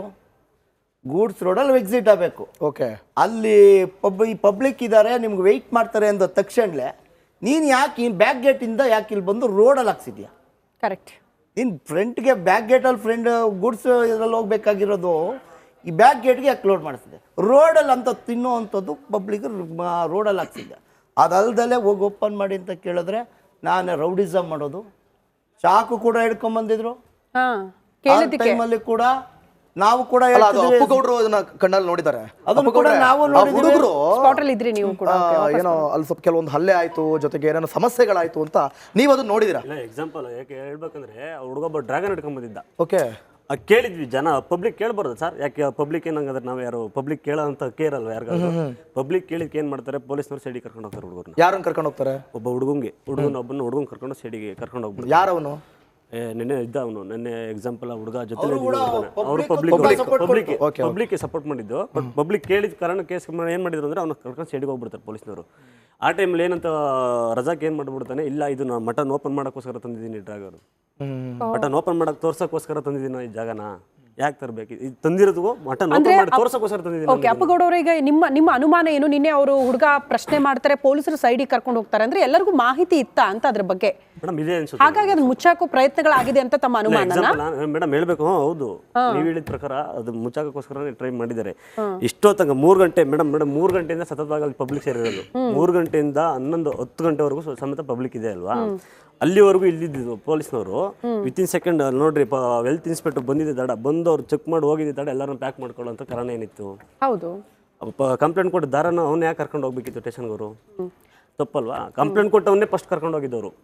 ಯಾರು FIR ಕಂಪ್ಲೇಂಟ್ ಕೊಟ್ಟಿದ್ದಾನೆ ಎಲ್ಲ ಕಡೆನೂ ಅವನ್ನೇ ಫಸ್ಟ್ ಪ್ಯಾಕ್ ಮಾಡ್ತಾರೆ, ಆಟೋದಲ್ಲಿ ಕರ್ಕೊಂಡು ಸೀದಾ ಪಾಸ್ ಆಗ್ಬಿಡ್ತಾರೆ. ಎಲ್ಲ ಇವನಿದ್ರೆ ಪ್ರಾಬ್ಲಮ್ ಆಗುತ್ತೆ. ಇಲ್ಲಿ ಅವನ ಹತ್ರ ಇದು ಪ್ರೂಫ್ ತೋರಿಸ್ತಾ ಇದ್ದಾನೆ ಅವನು, ಯಾರು ಕಂಪ್ಲೇಂಟ್ ಕೊಟ್ಟಿದ್ದಾರೆ ತೋರಿಸ್ತಾ ಇದ್ದಾನೆ ಪ್ರೂಫ್ನ, ಅವನ್ನ ಪ್ಯಾಕ್ ಮಾಡ್ತಾ ಇದ್ದಾರೆ ಸ್ಟೇಷನ್ ಒಳಗೆ. ಶರತ್ ಅವರೇ, ಕೊನೆದಾಗಿ ದೂರು ಕೊಟ್ಟವ್ರನ್ನೇ ವಶಕ್ಕೆ ಪಡೆದುಕೊಳ್ತಾರೆ, ಅದು ಆಟೋದಲ್ಲಿ ಕರ್ಕೊಂಡು ಹೋಗ್ತಾರೆ ಅಂದ್ರೆ ಏನರ್ಥ? ನೋಡಿ, ಇವತ್ತು ಸಮಾಜದ ಕಳಕಳಿ ಇಟ್ಟು ಹೋರಾಟ ಮಾಡುವಂಥ ಸಾಮಾಜಿಕ ಹೋರಾಟಗಾರರ ಮೇಲೆ ಈ ರೀತಿ ನಡೆಯುವಂಥದ್ದು ಇದು ಮೊದಲೇನಂತಲ್ಲ. ಈಗ ಹಿಂದೆ ಸಹ ಈ ಸರ್ಕಾರದ ಸಂದರ್ಭದಲ್ಲಿರ್ಬೋದು ಅನೇಕ ಹಿಂದೂ ಕಾರ್ಯಕರ್ತರ ಮೇಲೆ ಮೊದಲಿಗೆ ಕೇಸನ್ನು ಹಾಕುವಂಥದ್ದು, ಎಷ್ಟೋ ಗೋರಕ್ಷಕರ ಸಂದರ್ಭದಲ್ಲಿ ಸಹ ಇವತ್ತು ಗೋ ರಕ್ಷಣೆ ಮಾಡಿದವ್ರ ಮೇಲೆ ಕೇಸ್ ಹಾಕಿರುವಂತಹ ಪ್ರಸಂಗಗಳು ನಮ್ಮ ಕಣ್ಮುಂದಿದೆ. ಅದಲ್ಲದೆ ಈ ಪ್ರಸಂಗದಲ್ಲಿ ನಾವು ಹೇಳೋದಂತ ಹೇಳಿದರೆ 2018ರಿಂದ ಸಹ ನಾವು ನೋಡಿದರೆ ಜೋಧ್ಪುರಿಂದನೂ ಸಹ ಅಂದ್ರೆ ರಾಜಸ್ಥಾನದಿಂದ ಹೆಚ್ಚಿನ ಮಾಂಸ ಬರುವಂತದ್ದು, ಮಾಂಸ ಮಿಕ್ಸ್ ಆಗಿ ಬಂದಿರುವಂತಹ ಅನೇಕ ಪ್ರೆಸ್ ರಿಪೋರ್ಟ್ಗಳು ಸಹ ಇದೆ. ಅಲ್ಲ, ಅದಕ್ಕೆ ಅವ್ರು ಕಾರಣ ಚೆನ್ನೈಯಲ್ಲಿ ಸಹ ಅವರು ಕಾರಣ ಕೊಡ್ತಾರೆ, ನಮ್ಮಲ್ಲಿ ತಿನ್ನೋರು ಜಾಸ್ತಿ ಇದ್ದಾರೆ ಬಟ್ ಆಮದು ಜಾಸ್ತಿ ಇಲ್ಲ, ಅಂದ್ರೆ ಎಕ್ಸ್ಪೋರ್ಟ್ ಜಾಸ್ತಿ ಆಗ್ತಾ ಇಲ್ಲ, ಬೇಡಿಕೆ ಇದೆ, ಅದನ್ನ ಪೂರೈಸಬೇಕು ಅಂದ್ರೆ ರಾಜಸ್ಥಾನದಿಂದಲೇ ತರಬೇಕು, ಅಲ್ಲಿ ಮಾಂಸ ಜಾಸ್ತಿ ಇದೆ, ತಿನ್ನೋರ್ ಸಂಖ್ಯೆ ಕಡಿಮೆ ಇದೆ, ಆ ಕಾರಣಕ್ಕೆ ತರ್ತೀವಿ ಅಂತಾರೆ ಅಬ್ದುಲ್ ರಜಾಕ್ ಅವರು. ಅಲ್ಲ, ಈಗ ಅವ್ರು ತರೋದು ಸರಿ ಇದೆ, ಆದ್ರೆ ಈಗ ನೋಡಿ ಆರೋಗ್ಯ ಇಲಾಖೆಯವರು ಹೇಳಿದ ಹಾಗೆ ಒಂದು ಮಾಂಸವನ್ನ ಕಟ್ ಮಾಡಿದ ಮೇಲೆ 16 ಗಂಟೆ ಒಳಗೆ ಅದನ್ನ ಕನ್ಸ್ಯೂಮ್ ಮಾಡಬೇಕಿದೆ. ಇದ್ರ ಮೂಲಕ ಏನಂತ ಹೇಳಿದ್ರೆ ಅವರು FSSAI ಈ ಒಂದು ರೂಲ್ಸ್ ಅನ್ನು ಬ್ರೇಕ್ ಮಾಡಿದ್ದಾರೆ ಫುಡ್ ಸೇಫ್ಟಿ ಇದ್ರ ದೃಷ್ಟಿಯಿಂದ. ಅಂದ್ರೆ ಸಮಾಜದವರ ಮೇಲೆ, ಒಂದು ಸಮಾಜದ ವ್ಯಕ್ತಿಗಳ ಮೇಲೆ ಇವತ್ತು ಅವರೊಂದು ರೀತಿ ಅವರ ಆರೋಗ್ಯದ ಮೇಲೆ ಇವತ್ತು ಆಟವನ್ನು ಆಡ್ತಿದ್ದಾರೆ. ಅದಲ್ಲದೆ ಈಗ ಅವ್ರು ಹೇಳಿದ್ರು ಅಲ್ಲಿಂದ ತರಬೇಕಿದೆ ಹೀಗೆ ಅಂತೇಳಿ, ಯಾಕೆ ತರ್ತಿದ್ದಾರೆ ಇದು ನಾವು ನೋಡ್ಬೇಕಿದೆ. ಇವತ್ತು ಇಲ್ಲಿ ಕರ್ನಾಟಕದಲ್ಲಿ ತೆಗೆದುಕೊಳ್ಳಿಕ್ಕೆ ಹೋದ್ರೆ ಸುಮಾರು 750 ರೂಪಾಯಿ ಅದಕ್ಕೆ ಚಾರ್ಜ್ ಮಾಡ್ತಾರೆ ಒಂದು ಕೆಜಿಗೆ. ಇವತ್ತು ಅದೇ ಅಲ್ಲಿಂದ ತರೋದಾದ್ರೆ 450 ರೂಪಾಯಿಗೆ ಸಿಗ್ತಾ ಇದೆ. ರಾಜಸ್ಥಾನದಲ್ಲಿ ಕಡಿಮೆ ಇದೆ ಮಾಂಸದ ರೇಟು, ಹಾಗಾಗಿ ಅದನ್ನ ಕಡಿಮೆಗೆ ನಾವು ಸೇಲ್ ಮಾಡ್ತೀವಿ ಅಂತಾರೆ. ಓಕೆ, ಅದ್ರ ಬಗ್ಗೆ ವಾಪಸ್ ಬರೋಣ. ಬಟ್ ಮೇಲ್ನೋಟಕ್ಕೆ ಒಂದಷ್ಟು ನಿಯಮಗಳು ಗಾಳಿಗೆ ತೂರಿದ ಅನ್ನುವಂತ ಆರೋಪಗಳು ಕೇಳೋದಕ್ಕೆ ಸಿಗ್ತಾ ಇದೆ. ಈಗೊಂದು ಬ್ರೇಕ್ ಇರುತ್ತೆ, ಬ್ರೇಕ್ ಆದ ಬಳಿಕ ಚರ್ಚೆ ಮುಂದುವರಿಯುತ್ತೆ.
Welcome back. ಶ್ರುತಿ, ಡಿಸ್ಕಸ್ ಮಾಡ್ತಾ ಇದ್ವಿ ಬಹಳ ಪ್ರಮುಖವಾಗಿ ಈಗ ಅಬ್ದುಲ್ ರಜಾಕ್ ಅವರ ಹೆಸರು ಮೇಲೆ ಆರೋಪ ಕೇಳಿ ಬರುತ್ತೆ.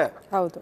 ಆದ್ರೆ ಅಲ್ಲಿ ಇದ್ದವ್ರು ಏನ್ ಹೇಳ್ತಾ ಇದ್ದಾರೆ ಅಂತಂದ್ರೆ ಅಬ್ದುಲ್ ರಜಾಕ್ ಅವರ ಹೆಸರಲ್ಲೇ ರಿಜಿಸ್ಟರ್ ಆಗಿರೋದಿಲ್ಲ ಇದು, ಅವ್ರು ಯಾಕೆ ಇಲ್ಲಿ ಎಂಟ್ರಿ ಕೊಡ್ತಾರೆ?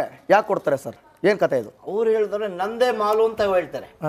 ನಿಮ್ದೇ ಮಾಲ್ ಆಗಿದ್ರೆ ಡಾಕ್ಯುಮೆಂಟ್ಸ್ ಕೊಡಿ, ಹೋಗ್ಲಿ ಸರ್ಟಿಫೈ ಆಗಿರುವಂತ ನೀವು ಫುಡ್ ಸರ್ಟಿಫೈ ಆಗಿರೋ ಅಂತ ಒಂದು ಡಾಕ್ಯುಮೆಂಟ್ಸ್ ಕೊಡಿರಿ. ಎಲ್ಲ ಇದೆ ಅಂತ ಒಂದು ಸರ್ಟಿಫೈ ಕೊಡ್ತಾರೆ. ಯಾವ್ದು ಕೊಡ್ತಾರೆ? ಕಟ್ ಮಾಡ್ಲಿಕ್ಕೆ ಮಾತ್ರ ಸರ್ಟಿಫೈ ಕೊಟ್ಟಿರ್ತಾರೆ. ಅಂದ್ರೆ ಇವ್ರಿಗೆ ಕೊಟ್ಟಿರಲ್ಲ, ಬೇರೆ ಅದು ಲಿಸ್ಟ್ ಇದೆ ನಮ್ಮ ಹತ್ರ, ಎಷ್ಟು ಜನ ಫೇಕ್ ಆಗಿ ಸರ್ಟಿಫೈ ತೊಗೊಂಬಂದಿದ್ದಾರೆ ಅಂತ. ಅದನ್ನ ಇವರು ಹಿಡ್ಕೊಂಡು ನಾವು ಮಾಡಿ ತಂದಿದ್ದೀನಿ. ಆದ್ರೆ ಪಾರ್ಸಲ್ ತರ್ಲಿಕ್ಕೆ ಆಗಲ್ಲ ಸರ್. ರಿಪೋರ್ಟ್ ಬರ್ದೆ ನಾವು ಇಂಥದ್ದೇ ಮಾಂಸ ಅಂತ ಈಗ ಹೇಳಲಿಕ್ಕೆ ಬರೋದಿಲ್ಲ. ಚೆಕ್ಕಿಂಗ್ ಮಾಡ್ದಲ್ಲೇ ನಾನು ಹೇಳ್ತಾ ಇದ್ದೀನಿ ಸರ್, ರಿಪೋರ್ಟ್ ಬರುತ್ತೆ, ಈಗ 14 ದಿನ ರಿಪೋರ್ಟ್ ಬರುತ್ತಂತೆ, ಇಂಥದ್ದೇ ಮಾಂಸ ಅಂತ ಹೇಳಲಿಕ್ಕೆ ಬರೋದಿಲ್ಲ. ಖಂಡಿತ. ಬಟ್ ನಿಮ್ಮ ಗಮನಕ್ಕೆ ಬಂದಿದ್ದು ನಿಮಗೆ ಯಾವ ಮಾಂಸ ಅಂತ ಅನ್ಸುತ್ತದೆ? ನಮಗೆ ಅದರಲ್ಲಿ 2 ಮಾಂಸಗಳು, ನಾಯಿ ಮಾಂಸಗಳು ನಮ್ಮ ಕಣ್ಣು ನೋಟಕ್ಕೆ ನೇರ ಕಾಣಿಸ್ತದೆ. ಹೇಗೆ ಹೇಳ್ತೀರಿ? ಹೇಗೆ ಅಂದ್ರೆ ನಾವು ಕೂಡ ನೋಡಿದ್ವಿ, ಅಲ್ಲಿ ಕೇಳಿದ್ವಿ ಅಬ್ದುಲ್ ರಜಾಕ್ ಅವರೇ ಆಗಿದ್ರೆ ನಮ್ಮ ಕುರಿ ಎಷ್ಟೋ ನಾವು ನೋಡಿದ್ವಿ, ನಾವು ಕೂಡ ಗೌಡ್ರಾಗೆ ನಾವು ಸಾಕಿದೀವಿ, ಎಲ್ಲ ತಳಿನೂ ನೋಡಿದೀವಿ. ಆದ್ರೆ ಇಷ್ಟುದ್ದ ಬರ್ಬೋದು, ಆದ್ರೆ ಒಂದು ಮೊಳಕ್ಕಿಂತ ಜಾಸ್ತಿ ಬರುವಂತದ್ದು. ನಾವು ಅದನ್ನೂ ಕೂಡ ಕ್ರಾಸ್ ಚೆಕ್ ಮಾಡಿದ್ವಿ. ರಾಜಸ್ಥಾನದಲ್ಲಿ ಒಂದು ತಳಿ ಇದೆ ಆ ತರ, ಅದ್ರ ಬಾಲ ಅಷ್ಟು ಉದ್ದಾನೆ ಇದೆ, ಕುರಿ ಬಾಲನೇ ಅದು ಅಂತ, ಅಂದ್ರೆ ಒಂದು ತಳಿ ಇದೆ ಅಂತ. ಟನ್ನೇಜ್ ಲೆಕ್ಕದಲ್ಲಿ ಕೊಡುವಂತದ್ದು ಯಾವ್ದು ತಳಿ ಬಂದಿಲ್ಲ. ಟನ್ನೇಜ್ ಲೆಕ್ಕದಲ್ಲಿ ತರುವಂತದ್ದು ಇದು ಒಂದು ದಿನದಲ್ಲ ಮಾತು, ಪ್ರತಿ ದಿನ ಬರುವಂತದ್ದು. 16 ಟನ್ ಬರುವಂತ ಈಗ ಬಾಲ ಗೊಂದಲ ಸೃಷ್ಟಿ ಆಗ್ಬಿಟ್ಟಿದೆ, ಏನಂತೀರಾ? ಬಾಲದ ಗೊಂದಲ. ಕಾಣಿಸ್ತದೆ. ಇನ್ನೊಂದು ಗೊಂದಲ ಇದೆ ಶ್ರುತಿ, ಅದ್ರ ತಲೆ ಗೊಂದಲ.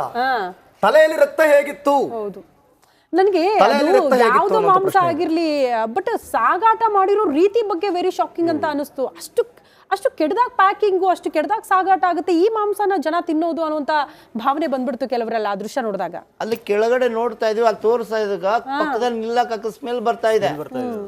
ಅದನ್ನ ತಿನ್ನೋದು ನಮ್ಮ ಕರ್ನಾಟಕ ಜನತೆಗೆ ಯಾವ ತರ ತಿನ್ನಿಸ್ತಾ ಇದಾರೆ. ದೊಡ್ಡ ದೊಡ್ಡ ಹೇಳ್ತಾ ಇದಾರೆ 5 ಸ್ಟಾರ್ ಹೋಟ್ಲಿಗೆ ಪಾರ್ಸಲ್ ಮಾಡ್ತಾರೆ. 5 ಸ್ಟಾರ್ ಹೋದ್ರೆ ಅವರೇ ಕೂಡ ಹೇಳಿದ್ರು ಸಾಂಗ್ರಿಲಾ ಕೊಡ್ತೀನಿ ನಾನು ಅಂತ ಹೇಳಿದ್ರು.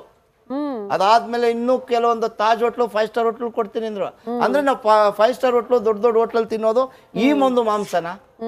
ಈಗ ನಮ್ದೊಂದೇ ಹೇಳ್ತಾ ಇದ್ರು, ನಾವು ಹಲಾಲ್ ಕಟ್ಟು ನಾವ್ತೀವಿ. ಇದು ಯಾವ ಹಲಾಲ್ ಕಟ್ ಆಗಿದೆ? ಕರೆಕ್ಟ್. ಯಾವ ಹಲಾಲ್ ಕಟ್ ಮಾಡಿ ತಂದಿದ್ದೀರಾ?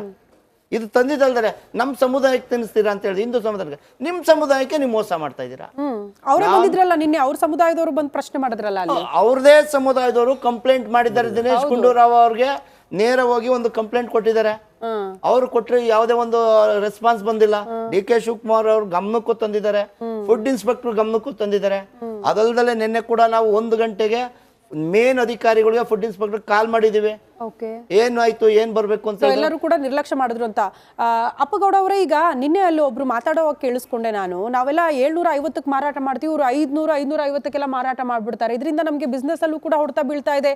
ಹಾಗಾದ್ರೆ ಇಷ್ಟು ಅವ್ರಿಗೆ ಚೀಪಾಗಿ ಎಲ್ಲಿಂದ ಸಿಗ್ತಾ ಇದೆ, ಎಲ್ಲಿಂದ ತರ್ತಾ ಇದ್ದಾರೆ ಅಂತ? 750 ರೂಪಾಯಿ ಇದೆ. ಹೌದು, ರೆಸಲ್ ಮಾರ್ಕೆಟ್ ಅಲ್ಲಿ ತಂದು ಮಾರಾಟ ಮಾಡ್ತಾರೆ ಅಂತ, ಗೋಡೌನ್ಗಳಲ್ಲಿ ಗುಡ್ಡೆ ಹಾಕ್ತಾರೆ ಅಂತ. ಅದಿನ್ನೆಷ್ಟು ದಿನಕ್ಕೆ ಮಾರಾಟ ಆಗುತ್ತೆ ಅನ್ನುವಂತ ಆರೋಪ. ಇಲ್ಲಿ ಏನ್ ಕಂಪ್ಲೇಂಟ್ ಕೊಟ್ಟಿದ್ದಾರೆ, ಕಂಪ್ಲೇಂಟ್ ಕೊಟ್ಟಿದ್ದಾರೆ ಹೇಳ್ತಾರೆ, ಅವ್ನು ಎಕ್ಸಾಂಪಲ್ ಅವ್ರದೇ ಒಂದು ಶಾಪ್ ಇದೆ ಅಂತ ಹೇಳಿ, ಅವ್ರದೇ ಒಂದು ಅಂಗಡಿ ಇದೆ. ಅವ್ರು ಹೇಳ್ತಾರೆ, ಸರ್ 550 ರೂಪಾಯಿಗೆ ಯಾರಾದ್ರೂ ಕೊಟ್ಬಿಟ್ರೆ ಸರ್ ಅವ್ರ ಮನೆ ಜೀತವಾಗಿರ್ತೀವಿ, ಅವ್ರ ಮನೆ ಕೆಲಸದಾಗಿರ್ತೀವಿ ಸರ್. ಇಲ್ಲಿ ನಮ್ಗೆ 700 ರೂಪಾಯಿ ಕೊಟ್ಬಿಟ್ಟು ನಮ್ಗೆ ಏನು ಉಳಿತಾ ಇಲ್ಲ, ನಮ್ಮ ಹೆಂಡತಿ ಮಕ್ಳಿಗೆ ನಮ್ಗೆ ಸಾಕಾಗ್ತಾ ಇಲ್ಲ. 700 ರೂಪಾಯಿ ಕೊಟ್ಬಿಟ್ಟು ಇವ್ರು ಎಲ್ಲಿಂದ ತಂದು ಕೊಡ್ತಾ ಇದಾರೆ ಅಂತ ನಾವು ಚೆಕ್ ಮಾಡಿದೀವಿ ಸರ್. ಪ್ರತಿಯೊಂದು ಪ್ರೂಫ್ ತೋರಿಸಿದ್ದಾರೆ ಅವರು. ಆಲ್ಮೋಸ್ಟ್ ಎಲ್ಲ ಲೈವ್ಗೂ ಬಂದಿದ್ದಾರೆ, ಲೈವಲ್ಲೂ ಪ್ರೂಫ್ ತೋರಿಸಿದ್ದಾರೆ. ಪ್ರೂಫ್ ತೋರಿಸ್ತಾ ಇದ್ದು ಯಾವಾಗ ಲೈವಲ್ಲಿ ಬಂತು ಅದು ವಿತಿನ್ ಸೆಕೆಂಡ್ ಅವನ್ನ ಪ್ಯಾಕ್ ಮಾಡಕ್ಕೆ ಸ್ಟಾರ್ಟ್ ಮಾಡಿದ್ದಾರೆ.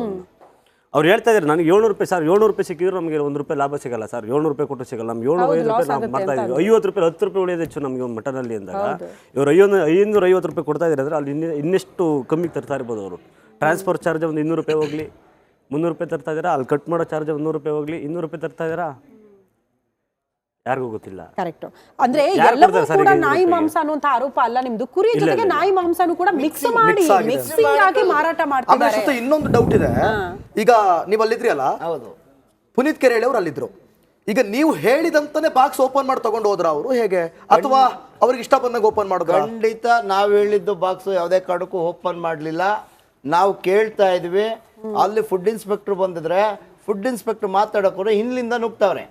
ಅವರು ಫುಡ್ ಇನ್ಸ್ಪೆಕ್ಟರ್ ಮುಂದೆ ಈ ಬಾಕ್ಸ್ ಎಲ್ಲ ಈ ಬಾಕ್ಸ್ ಬನ್ನಿ ಅಂತ ಅವ್ರು ಕರ್ಕೊಂಡು ಹೋಗ್ತಾರೆ. ನಾವ್ ಹೇಳಿದ್ ತಗೊಳ್ಳಿ ಅಂದ್ರೆ ಅವ್ರಿಗೆ ಬೇಕಾಗಿರುವಂತ ಮಾಂಸ ನಿಮ್ಮ ಮಾಧ್ಯಮದಲ್ಲೇ ಸೆರೆ ಹಿಡಿದಿದ್ದೀರಾ. ಅವ್ರು ತೊಡೆ ಮಾಂಸ ಮಾತ್ರ ಕಟ್ ಮಾಡ್ತಾರೆ. ತೊಡೆ ಮಾಂಸಕ್ಕೆ ಸ್ವಲ್ಪ ಟೈಮಿಂಗ್, ಸ್ವಲ್ಪ ಡೇಟ್ ಇದ್ರೂ ತಡೆಯುತ್ತೆ. ಎಷ್ಟೋ ಹಳ್ಳಿ ಕಡೆ ನಾವು ನೋಡಿದೀವಿ, ಎತ್ ಮಾಡ್ಬಿಟ್ಟು 1 ದಿನ 2 ದಿನ ಆದ್ಮೇಲೆ ತಗೊಂಡ್ ತಿಂತಾರೆ. ಬರೀ ತೊಡೆ ಮಾಂಸ ಮಾತ್ರ ಅಲ್ಲಿ ಕಟ್ ಮಾಡ್ಕೊಂಡ್ರು ನೋಡಿದ್ರೆ ಅದ್ರಲ್ಲಿ ಎಷ್ಟೋ ಸುಮಾರು ಇದಾವೆ. ಬಾಕ್ಸ್ಗಳು ಓಪನ್ ಮಾಡ್ಬೇಕಾದ್ರೆ ಯಾವ್ದಾಗ ನಾವು ಹೇಳಿದ ಬಾಕ್ಸ್ ಓಪನ್ ಮಾಡ್ತಾ ಇಲ್ಲ. ಅದನ್ನ ಮಾಡಕ್ ಹೋದ್ರೆ ಇದನ್ನ ಯಾಕೆ ಮಾಡ್ಬೇಕು, ನೀನ್ ಯಾರು? ನಾವು ಕೇಳಕ್ ಹೋದಾಗ ನೀವ್ ಯಾರು ಕೇಳಕ್ಕೆ ಅಂದ್ರು. ನಿನ್ಗೇನಕ್ಕೆ ಭಯ? ಪಬ್ಲಿಕ್ ಅಲ್ಲಿ ಬಂದಿದೆ, ಪಬ್ಲಿಕ್ ಅಲ್ಲಿ ಓಪನ್ ಮಾಡ್ಬೇಕು. ನಮಗೆ ಬೇರೆ ಡೊಯೇಟ್ ಮಾಡೋದು, ನೀನ್ ಕೇಳಕ್ ಕಮಿಷನ್ ಕೇಳಕ್ ಬಂದಿದ್ದೆ ನಾನು ಕೊಟ್ಟಿಲ್ಲ ಅಂತ ಅಂದ್ರು. ಕಮಿಷನ್ ಕೇಳಕ್ ಬಂದೆ ನಾನು ಕೊಟ್ಟಿಲ್ಲ ಅಂದ್ರೆ ನಾವು ಆರೋಪ ಕೇಳೋದಕ್ಕೆ ಸಿಕ್ತು. ವಾಪಸ್ ಬರ್ತೀನಿ ನಾನು. ಶರತ್ ಸರ್, ನೀವು ಏನಾದ್ರೂ ನಿಯಮಗಳು ಗೊತ್ತಾ? ಈಗ ನಾವು ಯೂಶಲಿ ನಾವು ನೋಡ್ತೀವಿ ಏರ್ಪೋರ್ಟ್ಗಳಲ್ಲಿ ಕಸ್ಟಮ್ಸ್ ಅಧಿಕಾರಿಗಳು ದಾಳಿ ಮಾಡ್ತಾರೆ, ಚಿನ್ನ ಇಂತಿಷ್ಟೇ ತರಬೇಕು, ಅದಕ್ಕೆ ಒಂದಷ್ಟು ರೂಲ್ಸ್ ಇದೆ, ಅದನ್ನ ಫಾಲೋ ಮಾಡಬೇಕು, ಅದೇನಾದ್ರು ಫಾಲೋ ಆಗದೆ ಇದ್ರೆ ಅಲ್ಲಿ ಸೀಸ್ ಮಾಡ್ತಾರೆ ಅಂತ. ಸೊ ಈಗ ರೈಲ್ವೆಯಲ್ಲೂ ಕೂಡ ಅವ್ರು ತರಿಸ್ತಾರೆ, ಗೂಡ್ಸ್ ವಾಹನದ ಮೂಲಕ ತರಿಸ್ತಾರೆ ಅಂದ್ರೆ ಇಷ್ಟು 90 ಬಾಕ್ಸ್ ಇಷ್ಟು ಟನ್ ಗಟ್ಟಲೆ ಬರುತ್ತೆ ಅಂತ ಅಂದ್ರೆ ಯಾರು ಕೂಡ ಚೆಕಿಂಗ್ ಮಾಡಲ್ವಾ ಇದನ್ನ? ಇದಕ್ಕೂ ಏನು ನಿಯಮಗಳಿಲ್ವಾ? ಈ ಪ್ರಶ್ನೆ ಬರುತ್ತೆ. ಖಂಡಿತವಾಗಿಯೂ ನಿಯಮಗಳಿದೆ, ಚೆಕ್ ಮಾಡಲೇಬೇಕಿದೆ. ಯಾವುದೇ ಬಾಕ್ಸ್ ಗಳನ್ನ ಹಾಕ್ಬೇಕಾದ್ರೂ ಚೆಕ್ ಮಾಡಬೇಕು. ಈ ಒಂದು ಘಟನೆಯಲ್ಲಿ ಏನು ಅಂತ ಹೇಳಿದ್ರೆ, ಆ ಚಲನ್ ನಲ್ಲೇ ಅವ್ರು ಏನ್ ಮಾಡಿದ್ದಾರೆ, ಫಿಶ್ ಮೀಟ್ ಅಂತ ಹಾಕಿದ್ದಾರೆ. ಅಂದ್ರೆ ಇದನ್ನೇ ನಾವು ಗಮನಿಸಬೇಕಿದೆ, ಫುಡ್ ಡಿಪಾರ್ಟ್ಮೆಂಟ್ ಅವರು ಇದನ್ನು ಗಮನಿಸಬೇಕಿದೆ. ಈಗ ಫಿಶ್ ಮೀಟ್ ಅಂತ ಹಾಕಿ ಅದರಲ್ಲಿ ಅನ್ಯ ಮಾಂಸವನ್ನ ಹಾಕಿದಾಗ ಇದೊಂದು ರೀತಿ ಬ್ರೀಚ್ ಆಫ್ ಇದಾಯ್ತು, ಬ್ರೀಚ್ ಆಫ್ ಲಾ ಆಯ್ತು. ಇದು ಸಹ ನೋಡ್ಬೇಕು. ಎರಡನೇದಾಗಿ, ಈಗ ಅವರು ರಾಮಕೃಷ್ಣ ಅವ್ರು ಹೇಳಿದ್ರು, ಇವತ್ತು ಟ್ರೈನ್ ಮೂಲಕ ಈ ರೀತಿಯ ದಂಧೆಗೆ ಹೆಚ್ಚಿನ ಪ್ರಮಾಣದಲ್ಲಿ ನಡೀತಾ ಇದೆ ಅಂತ ಹೇಳಿ. ಯಾಕಂದ್ರೆ ನಾವು ಆಗ್ಲೇ ಹೇಳಿದ್ವಿ, ಕೋಲ್ಕತ್ತಾದಲ್ಲಿ ಸಹ ಇದೇ ರೀತಿಯ ದಂಧೆ ನಡೆದಿದೆ. 20 ಟನ್ ಡಾಗ್ ಮಿಕ್ಸಿಂಗ್ ಇದನ್ನ ಮಾಡಿದ್ರು. ಹಾಗೆ ಜೋಧ್ಪುರಲ್ಲೂ ಸಹ ಇದರಲ್ಲೂ ಅದೇ ರೀತಿ ಆಗಿತ್ತು. ಚೆನ್ನೈ ರೈಲ್ವೆ ಸ್ಟೇಷನ್ ಅಲ್ಲಿ ಸಹ ಈ ರೀತಿ ಡಾಗ್ ಮಿಕ್ಸಿಂಗ್ ಇದು ಬಂದಿರುವಂತದ್ದು ಗಮನಕ್ಕೆ ಬಂದಿತ್ತು. ಅಂದ್ರೆ ಇವತ್ತು ರೈಲ್ವೆ ಡಿಪಾರ್ಟ್ಮೆಂಟ್ ಅವರು ಸಹ ಇವತ್ತು ಕಣ್ಣು ಮುಚ್ಚಿ ಈ ರೀತಿಯ ಬಾಕ್ಸ್ ಗಳನ್ನು ಕೊಡ್ತಾ ಇದ್ದಾರೆ, ಅಥವಾ ಅವರು ಏನಾದ್ರು ಶಾಮಿಲ್ ಇದ್ದಾರೆ, ಅಲ್ಲಿ ಒಳಗೆ ಯಾರು ಅಧಿಕಾರಿಗಳು ಶಾಮಿಲ್ ಇದ್ದಾರೆ. ಅದೇ ಆಶ್ಚರ್ಯ ಆಗಿದ್ದು, ಈಗ ಯಾರೋ ಒಬ್ರು ವ್ಯಕ್ತಿ ಬರ್ತಾರೆ, ಫುಲ್ ಚೆಕಿಂಗ್ ಮಾಡ್ತಾರೆ, ಈ ಬಾಂಬ್ ವಿಚಾರಕ್ಕೆ ಸಂಬಂಧಪಟ್ಟಂತೆ, ಭದ್ರತೆ ವಿಚಾರಕ್ಕೆ ಸಂಬಂಧಪಟ್ಟಂತೆ ಎಲ್ಲರನ್ನ ಚೆಕಿಂಗ್ ಮಾಡಿ ಒಳಗಡೆ ಬಿಡ್ತಾರೆ. ಬಟ್ ಈಗ ಯಾರನ್ನೂ ಕೊಲೆ ಮಾಡಿ ದೇಹ ಕಟ್ ಮಾಡಿ ಹಾಕೊಂಡು ಹೋದ್ರು ಕೂಡ ಚೆಕಿಂಗ್ ಆಗಲ್ಲ. ಆದ್ರೆ ಇದರಲ್ಲಿ ಇನ್ನೂ ಒಂದು ತುಂಬಾ ಗಮನಾರ್ಹ ಅಂಶ ಅಂತ ಹೇಳಿದ್ರೆ, ಇದರ ಬಗ್ಗೆ ಸೂಕ್ತ ಮಾಹಿತಿ ಕೊಟ್ಟರು ಸಹ ತನಿಖೆ ಮಾಡದೇ ಇರುವಂತದ್ದು ಇದೊಂದು ರೀತಿಯಲ್ಲಿ ಶಂಕೆಯನ್ನು ನಿರ್ಮಾಣ ಮಾಡ್ತಾ ಇದೆ ಇವತ್ತು. ಅದಲ್ಲದೆ ಈಗ ರಾಮಕೃಷ್ಣ ಅವ್ರು ಹೇಳಿದ್ರು, ಅಲ್ಲಿ ಒಂದು ಸ್ಯಾಂಪಲ್ ಗಳನ್ನ ಆಯ್ಕೆ ಮಾಡ್ಬೇಕಾದ್ರೆ, ಈಗ ಸರಿ ಈಗ ಅವರು ಒಂದಿಷ್ಟು ಹೇಳಿರ್ಬೋದು, ಇವ್ರು ಹೇಳಿದ ಒಂದು ಆಯ್ಕೆ ಮಾಡ್ಬೇಕಲ್ವಾ, ಒಂದು ಪಬ್ಲಿಕ್ ಇವತ್ತು ಅವ್ರು ಹೇಳ್ತಿದ್ದಾರೆ ಅಂತ ಹೇಳಿದ್ರೆ ಅವರು ಒಂದು ಗಮನ ಕೊಡಬೇಕು, ಅದಕ್ಕೊಂದು ಮಾನ್ಯತೆ ಕೊಡಬೇಕಿದೆ. ಈಗ ಅವ್ರು ಯಾವುದೋ ಕರ್ಕೊಂಡು ಹೋದ್ರು ಅಂತ ಹೇಳಿದ್ರೆ, ಎಲ್ಲಾ ಒಂದು ಪ್ರಸಂಗ ಅಥವಾ ಒಂದೊಂದು ಪ್ರೊಸೆಸ್ ಅಲ್ಲೂ ಸಹ ಒಂದು ಸಸ್ಪೆಕ್ಷನ್ ಏನಂತ ಹೇಳ್ತೇವೆ, ಸಸ್ಪಿಷಿಯಸ್ ಆಕ್ಟಿವಿಟಿ ಇದರಲ್ಲಿ ಗಮನಕ್ಕೆ ಬರ್ತಾ ಇದೆ. ಅದಕ್ಕೋಸ್ಕರ ಇದೇನಂತ ಹೇಳಿದ್ರೆ ಇದೊಂದು ದಂಧೆ ಇದೆ. ಇದು ಮುಖ್ಯವಾಗಿ ಸರ್ಕಾರ ಅಥವಾ ಆರೋಗ್ಯ ಇಲಾಖೆ ಇದನ್ನ ತಕ್ಷಣ ಸೂಕ್ತ ತನಿಖೆಯನ್ನ ಕೈಗೊಳ್ಳಬೇಕು. ಅದಲ್ಲದೆ ಇವತ್ತಲ್ಲಿ ರಾಮಕೃಷ್ಣ ಅವ್ರು ಹೇಳಿದಾಗೆ ಅನ್ಯ ಧರ್ಮೀಯರು ಬಂದು ಅವ್ರ ಹೆಸರಿಲ್ಲ ಅಂತ ಹೇಳಿದ್ರು ಅಲ್ಲಿ ಬಂದು ನಿಂತ್ಕೊಳ್ತಾರೆ ಪ್ರತ್ಯಕ್ಷದರ್ಶಿಯಾಗಿ ಅಂತ ಹೇಳಿದ್ರೆ ಅದ್ರ ಬಗ್ಗೆ ಸೂಕ್ತ ತನಿಖೆ ಆಗಬೇಕಿದೆ. ಇದರ ಹಿಂದೆ ರಾಜಕೀಯ ಪ್ರಭಾವ ಇದೆಯಾ ಅಥವಾ ಅಧಿಕಾರಿಗಳ ಮೇಲೆ ಪ್ರಭಾವ ಇದೆಯಾ? ಇವತ್ತು ಆರೋಗ್ಯ ಅಧಿಕಾರಿಗಳಿಗೆ ಫೋನ್ ಮಾಡಿದ್ರು ಸಹ ಇವತ್ತು ರೆಸ್ಪಾನ್ಸ್ ಕೊಡ್ತಾ ಇಲ್ಲ ಅಂತ ಹೇಳಿದ್ರೆ ಇವತ್ತು ಅವ್ರು ಏನು ಅಲ್ಲಿ ಮಾಡ್ತಿದ್ದ ಕಾರ್ಯವನ್ನ ಮಾಡ್ತಾ ಇದ್ದಾರೆ. ಇವತ್ತು ಯಾವುದೋ ಒಂದು ಏರಿಯಾದ ಒಬ್ಬ ಫುಡ್ ಡಿಪಾರ್ಟ್ಮೆಂಟ್ ಕೊಡ್ತಾ ಅವರಿಗೂ ಪ್ರಶ್ನೆಯನ್ನ ಕೇಳಿದ್ರೆ ಅವರು ಒಂದ್ ರೀತಿ ಉತ್ತರ ಏನಂತ ಹೇಳ್ತಾರೆ, ಉಡಾಫೆ ಉತ್ತರಗಳನ್ನ ಕೊಡ್ತಾ ಇದ್ದಾರೆ. ಹೀಗೆ ಅಲ್ಲ, ನಿನ್ನೆ ನನಗೆ ಆಗಿರೋ ಬೆಳವಣಿಗೆ ಸಮಾಧಾನ ತಂದಿದ್ದಂದ್ರೆ, ಮೋಹನ್ ಅವರೇ, ಬರೀ ಹಿಂದೂ ಸಂಘಟನೆಯವರು ಹೋಗಿ ನೀವು ಇಲ್ಲ ಓಪನ್ ಮಾಡಬೇಕು ಬಾಕ್ಸ್, ಇದ್ರಲ್ಲಿ ಏನಿದೆ ಚೆಕಿಂಗ್ ಆಗ್ಬೇಕು ಅಂದ್ರೆ ಹಿಂದೂ ಸಂಘಟನೆಯವರು ಬಂದ್ರು ಏನೋ ಸುಮ್ಮನೆ ಗಲಾಟೆ ಮಾಡ್ತಿದ್ದಾರೆ ಅಂತ ಆಗ್ಬಿಡೋದು. ಈಗ ಅವ್ರದೇ ಸಮುದಾಯದವರು ಕೂಡ ನಿನ್ನೆ ಇದ್ರು, ಅವ್ರಿಗೂ ಅನುಮಾನ ಇತ್ತು ಆ ಬಾಕ್ಸ್ ವಿಚಾರಕ್ಕೆ ಸಂಬಂಧಪಟ್ಟಂತೆ. ಇಲ್ಲ, ನಾವು ಕೂಡ ಇದೇ ಕೆಲಸ ಮಾಡ್ತೀವಿ, ಆದ್ರೆ ಇಷ್ಟು ಕಡಿಮೆ ಬೆಲೆಗೆ ನಮ್ಗೆಲ್ಲೂ ಸಿಗಲ್ಲ, ಇದು ಯಾವ್ದೋ ನಾಯಿ ಮಾಂಸ ಆಗಿರ್ಬೇಕು ಅನ್ನೋ ಅನುಮಾನ. ಅದು ಹಿಂದೂ ಸಂಘಟನೆಯವರು ಮಾಡಿದ್ದಕ್ಕೂ ಅವ್ರು ಬಂದಿದ್ದಕ್ಕೂ ಕೂಡ ಎಷ್ಟು ವ್ಯತ್ಯಾಸ ಅಂತ, ಅದು ಬೇರೆ ರೀತಿ ಆಗ್ಬಿಟ್ಟಿರೋದು ನೀವಷ್ಟೇ ಹೋಗಿದ್ರೆ ಅಂತ. ಹೌದೌದು, ಕರೆಕ್ಟ್. ಮುಸ್ಲಿಂ ವ್ಯಾಪಾರಸ್ಥರೇ ಕಂಪ್ಲೇಂಟ್ ಕೊಟ್ಟಿರೋದ್ರಿಂದ ಇದು ಬೇರೆ ರೀತಿ ತಿರುವನ್ನ ಪಡೆದುಕೊಳ್ಳಿಲ್ಲ ಅಂತ ಹೇಳ್ತಾ ಇರೋದವ್ರು. ಇಲ್ಲ ಅಂತಂದಿದ್ರೆ ನೀವು ಬೇಕಂತಲೇ ಆರೋಪ ಮಾಡ್ತಿದ್ದೀರಿ ಅಂತ ಬೇರೆ ರೀತಿಯ ತಿರುವುಗಳನ್ನ ಪಡೆದುಕೊಳ್ತಾ ಇತ್ತು. ಸೊ ಹಾಗಾಗಿ ಏನ್ ಹೇಳ್ತೀರಾ ಸರ್ ಇದಕ್ಕೆ? ಇವ್ರೇನ್ ಹೇಳ್ತಾ ಇದಾರೆ, ನಾವೇ ಅದಕ್ಕೋಸ್ಕರನೇ ಯಾವ್ದಕ್ಕಿಂತ ಮುಸ್ಲಿಂ ಅವರು ಸಂಘಟನೆ ಮಾಡ್ತಾರೆ ಅಂತಕ್ಕೋಸ್ಕರ ಹಿಂದೂಗಳ ಮೇಲೆ ಕೆಟ್ಟ ಪರಿಣಾಮ ತರ್ತಾರೆ ಅಂತೇಳಿ ಬೇರೆ ತರ ಇದು ತಿರುಗಿಸ್ತಾರೆ ಅನ್ನೋದಕ್ಕೋಸ್ಕರ ನಾವು ಒಬ್ಬ ಪಬ್ಲಿಕ್ ಆಗೋಗಿದ್ದು. ನಾವು ಯಾವುದೇ ಕಾರಣಕ್ಕೂ ಒಬ್ಬ ಸಂಘಟನೆ ಹೆಸರು ಹೇಳ್ಕೊಂಡ್ ಬಂದಿಲ್ಲ, ಅಲ್ಲಿವರೆಗೂ ಹೋಗಿಲ್ಲ, ಇಲ್ಲಿಗೂ ಕೂಡ ಇಲ್ಲಿಗೂ ಮಾತ್ರ ಬರ್ಬೇಕು ಅಂದಿದ್ದಕ್ಕೆ ಮಾತ್ರ ಬಂದಿದ್ದು. ಅಲ್ಲಿ ಪಬ್ಲಿಕ್ ಆಗಿ ಹೋಗಿರೋದು ಅಷ್ಟು ಬಿಟ್ರೆ ನಾವು ಕೇಳಿಲ್ಲ. ಅಲ್ಲಿ ಪಬ್ಲಿಕ್ ಆಗಿ ಹೋಗಿ ಕೇಳಿದ್ವಿ, ಇವರು ಕೂಡ ಬಂದಿದ್ರು, ಅವ್ರು ಬಂದ್ಮೇಲೆ ನಾವು ಕೇಳಿದ್ವಿ ಪಬ್ಲಿಕ್ ಅಲ್ಲಿ ಹೆಂಗು ಬಂದಿದ್ರಿ ಅಂತ. ಮಾಧ್ಯಮದವ್ರು ಕೂಡ ಅಲ್ಲೇ ನಿಂತಿದ್ರು. ಓಪನ್ ಮಾಡಿ ಅಂತ ಅಂದಾಗ ಓಪನ್ ಮಾಡಲಿಲ್ಲ. ಫುಡ್ ಇನ್ಸ್ಪೆಕ್ಟರ್ಗೂ ಸುಮಾರು 12-1 ಗಂಟೆಯಿಂದ ಫೋನ್ ಮಾಡಿದ್ರು, ಬಂದಿರಲಿಲ್ಲ. ನೈಟ್ ಅಲ್ಲಿ ಬರಬೇಕು ಅಂದ್ರೆ ಇವ್ರ ನಂಬರ್ ಇಲ್ಲ, ಇನ್ನೊಬ್ರಿಗೆ ಮಾಡಿ ನನಗೆ ಇದಕ್ಕೆ ಸಂಬಂಧಪಟ್ಟಲ್ಲ ಅವ್ರಿಗೆ ನೋಡಿ. ಇಡೀ ಡಿಪಾರ್ಟ್ಮೆಂಟ್ ಅಲ್ಲಿ ಇರ್ಬೇಕಾದ್ರೆ ಈ ಡಿಪಾರ್ಟ್ಮೆಂಟ್ ಅವ್ರು ಯಾಕೆ ಬಂದಿಲ್ಲ? ರೈಲ್ವೆ ಡಿಪಾರ್ಟ್ಮೆಂಟ್ ಅವ್ರಿಗೂ ಕೂಡ ನಾನೇ ಕಂಪ್ಲೇಂಟ್ ಹಾಕಿದ್ದೀನಿ, ಅವರು ಕೂಡ ಬಂದಿದ್ದಾರೆ. ಇದನ್ನ ಯಾವಾಗ ಅದನ್ನ ನೋಡಿದ ತಕ್ಷಣ, ಯಾವ್ದು ಲೇಬಲ್ ನೋಡಿದ ತಕ್ಷಣ ಇದು ಫಿಶ್ ಅಂತ ನಮ್ಗೆ ಬಂದಿರೋದು, ಇದನ್ನ ಯಾಕೆ ಮಟನ್ ತಂದಿದ್ರ ಅಂತ ಕೇಳಿದ ತಕ್ಷಣ ಇಮಿಡಿಯೇಟ್ ಅವರು ಕೂಡ ವಾಪಸ್ ಹೋಗ್ತಾರೆ, ರೈಲ್ವೆ ಡಿಪಾರ್ಟ್ಮೆಂಟ್ ಕೂಡ ವಾಪಸ್ ಹೋಗ್ತಾರೆ. ಆಮೇಲೆ ಶ್ರುತಿ, ನಾನು ಅಲ್ಲಿ ಹೋಗಿದ್ದಲ್ಲ ನಿನ್ನೆ ರಿಪೋರ್ಟಿಂಗ್ ಮಾಡುವಂತ ಸಂದರ್ಭದಲ್ಲಿ, ಆ ಜಾಗದ ಹತ್ರ ಹೋದ ಕೂಡಲೇ ನಮಗೆ ಸ್ಮೆಲ್ ಬಂದಿದೆ ಫಸ್ಟ್ ಫಿಶ್ದು. ಅಂದ್ರೆ ಫಿಶ್ ನನಗೆ ಅನ್ಸಿದ್ದು, ನನ್ನ ಅನುಭವಕ್ಕೆ ಬಂದಿದ್ದು ಅಂದ್ರೆ ಆ ಫಿಶ್ ನೀರ್ ಇರುತ್ತಲ್ಲ ಅದ್ರ ಮೇಲೆ ಹಾಕಿದ್ರೇನು ಅಂತ. ಪೂರ್ತಿ ಫಿಶ್ ಸ್ಮೆಲ್ ಡೌಟ್ ಶುರುವಾಗದಿಲ್ಲ, ಪೂರ್ತಿ ಫಿಶ್ ಸ್ಮೆಲ್ ಒಳಗಡೆ ಮಟನ್, ಇದು ಹೇಗ್ ಸಾಧ್ಯ ಅಂತ. ಮತ್ತೆ ಐಸ್ ಕ್ಯೂಬ್ ಏನಿರ್ಬೇಕದು. ಜೊತೆಗೆ ನೋಡಿ, ಐಸ್ ಕ್ಯೂಬ್ ಇಟ್ಟಂತ ಸಂದರ್ಭದಲ್ಲಿ ಶ್ರುತಿ, ಎಲ್ಲೂ ಕೂಡ ಮಟನ್ ಅಲ್ಲಿ ನಿಮಗೆ ಬ್ಲಡ್ ಕಾಣ್ಲಿಕ್ಕೆ ಸಿಗ್ಲಿಲ್ಲ. ಆದ್ರೆ ಆ ತರದೇ ಒಂದು ಬಾಕ್ಸ್ ಇತ್ತು, ಅದರಲ್ಲಿ ಕುರಿ ತಲೆ ಇತ್ತು. ಪುನೀತ್ ಕೆರಳಿ ಆರೋಪ ಏನಂದ್ರೆ ಕುರಿ ತಲೆ ಇಟ್ಕೊಳ್ಳೋದಿಲ್ಲ, ಬಿಸಾಕ್ತಾರೆ, ತಗೊಂಡು ಹೋಗೋದಿಲ್ಲ, ಯಾವ ಹೋಟೆಲ್ನವರು ಕೂಡ ಅದನ್ನ ಇಸ್ಕೊಳ್ಳೋದಿಲ್ಲ ಅಂತ ಹೇಳಿ. ಮನೇಲಿ ಹಬ್ಬ ಗಿಬ್ಬ ಮಾಡಿದ್ರೆ ನಾವು ಕುರಿ ತಲೆ ಯೂಸ್ ಮಾಡ್ಕೋತೀವಿ ಅಂತ ಹೇಳಿ. ಬಟ್ ಕುರಿ ತಲೆಯ ಈ ಭಾಗದಲ್ಲಿ ಬ್ಲಡ್ ಇತ್ತು. ಇದ್ರ ಬಗ್ಗೆ ಏನ್ ಹೇಳ್ತೀರಿ ನೀವು? ಕಾಣ್ತಿತ್ತಲ್ಲ ಅದು, ಅದಕ್ಕೆ ಐಸ್ ಕ್ಯೂಬ್ ಹಾಕಿರ್ಲಿಲ್ಲ. ಇಡೀ ಬಾಡಿನ ಸ್ಕಿನ್ ಔಟ್ ಮಾಡಿರ್ತಾರೆ. ಇದನ್ನ ಯಾಕೆ ಸ್ಕಿನ್ ಔಟ್ ಮಾಡಿಲ್ಲ ನೀವು? ತಲೆನ ಯಾಕೆ ಸ್ಕಿನ್ ಔಟ್ ಮಾಡಿಲ್ಲ? ಈ ಬಾಕ್ಸ್ ಗಾಡಿ ಒಳಗಡೆ ಇನ್ನೂ ಮತ್ತೆ 2 ಬಾಕ್ಸ್ ಇದ್ದು, ಆ 2 ಬಾಕ್ಸ್ ಎಲ್ಲಿಂದ ಬಂದು? ಗಲಾಟೆ ಆಗೋರ್ಗು ಎಲ್ಲ ತುಂಬಿದ್ದು, ಗಾಡಿ ಬಂದಿದ್ದು ಎಲ್ಲ ಅಲ್ಲೇ ಇತ್ತು, ಇದ್ದಿದ್ದ ಬಾಕ್ಸ್ಗಳೆಲ್ಲ ಇದ್ದು. 2 ಬಾಕ್ಸ್ ಬೇರೆ ಕಡೆಯಿಂದ ಕಾರಿಂದ ಯಾಕೆ ಬಂತು ಅಲ್ಲಿಗೆ? ನಾವು ಅದನ್ನು ಕೇಳಕ್ ಹೋದ್ರೆ ನಮ್ಮನ್ನ ದೂಕಿ, ಆದ್ರೂ ಡಿಪಾರ್ಟ್ಮೆಂಟ್ ಅವರು ಕೂಡ ನಮ್ಮನ್ನ ಅವಾಯ್ಡ್ ಮಾಡಿ ನಮ್ಮನ್ನ ಓಡಿಸೋದಕ್ಕೆ ಪ್ರಯತ್ನ ಬಿಟ್ರೆ ಅಲ್ಲಿ ನಮಗೂ ಕೂಡ ಯಾವುದೋ ಒಂದು ರೆಸ್ಪಾನ್ಸ್ ಸಿಕ್ಲಿಲ್ಲ. ಪಬ್ಲಿಕ್ ಅವ್ರನ್ನ ಏನು ಕೇಳಕ್ ಬಂದು ಪಬ್ಲಿಕ್ ಕೇಳ್ತಾ ಇದ್ದಾರೆ, ಇದು ನಾವು ಕೂಡ ತಿಂತೀವಿ, ಇದು ಮೋಸ ಮಾಡ್ತಾ ಇದ್ದೀರಾ ನೀವು, ನಮ್ಮ ಕರ್ನಾಟಕ ಜನತೆಗೆ ನೀವು ಈ ನಾಯಿ ಮಾಂಸ ತಿನ್ಸೋಕೆ ಪ್ರಯತ್ನ ಪಡ್ತಾ ಇದ್ದಾರೆ ಅಂತ ಓಪನ್ ಆಗಿ ಕೇಳ್ತಾ ಇದ್ದಾರೆ. ಅವಾಗ ಅವ್ರು ಯಾರು ಜೋರಾಗಿ ಧ್ವನಿ ಎತ್ತಿ ಮಾತಾಡ್ತಾರೋ ಅವ್ರನ್ನ ಓಡ್ಸೋಕೆ ಪ್ರಯತ್ನ ಪಡ್ತಾರೆ. ಅಂದರೆ ಡಿಪಾರ್ಟ್ಮೆಂಟ್ ಮಾಡುವಂಥ ಕೆಲಸ, ಫುಡ್ ಡಿಪಾರ್ಟ್ಮೆಂಟ್ ಅವ್ರು ಮಾಡೋ ಕೆಲಸನ ಒಂದು ಪಬ್ಲಿಕ್ ಮಾಡ್ತಾವ್ರೆ ಅಂತಂದರೆ ಇನ್ನೆಷ್ಟು ಮಟ್ಟಿಗೆ ಇದು ಸರ್ಕಾರದ ಸಂಬಳ ತಗೊಂಡು ಯಾವ ಥರ ಇವ್ರು ಕೂತಿದ್ದಾರೆ ಅನ್ನೋದು ನಮಗೆ ಪ್ರಶ್ನೆ. ಆಮೇಲೆ ದೂರು ಕೊಟ್ಟವನ ಹೆಸರು ಹಿಲಾಲ್ ಅಂತ ಹೇಳಿ, ಕರೆಕ್ಟ್ ಒಬ್ರು? ಹಿಲಾಲನ್ನ ಕರ್ಕೊಂಡು ಹೋಗಿದ್ ಯಾಕೆ, ಎಲ್ಲಿ ಕರ್ಕೊಂಡು ಹೋದ್ರು, ಆಮೇಲೆ ಏನಾಯ್ತು, ಇದೇನಾದ್ರು ಮಾಹಿತಿ ಬಂತ? ಕೇಳಿದ್ವಿ, ಅದನ್ನೇ ಏನು ಕರ್ಕೊಂಡು ಹೋಗ್ತೀರ ಅಂತ ನಾವು ಕೇಳಿದ್ವಿ. ಅವ್ರು ಹೇಳಿದ್ರು ಇಲ್ಲ ಸ್ಟೇಷನ್ಗೆ ಹೋಗಿ ಎನ್ಶೇರ್ ಮಾಡಿಸ್ಬೇಕು, ನಾವು ಒಂದು ಎನ್ಶೇರ್ ಮಾಡಿ ವಾಪಸ್ ಕಳಿಸ್ಕೊಡ್ತೀವಿ ಅಂತ ಹೇಳಿದ್ರು.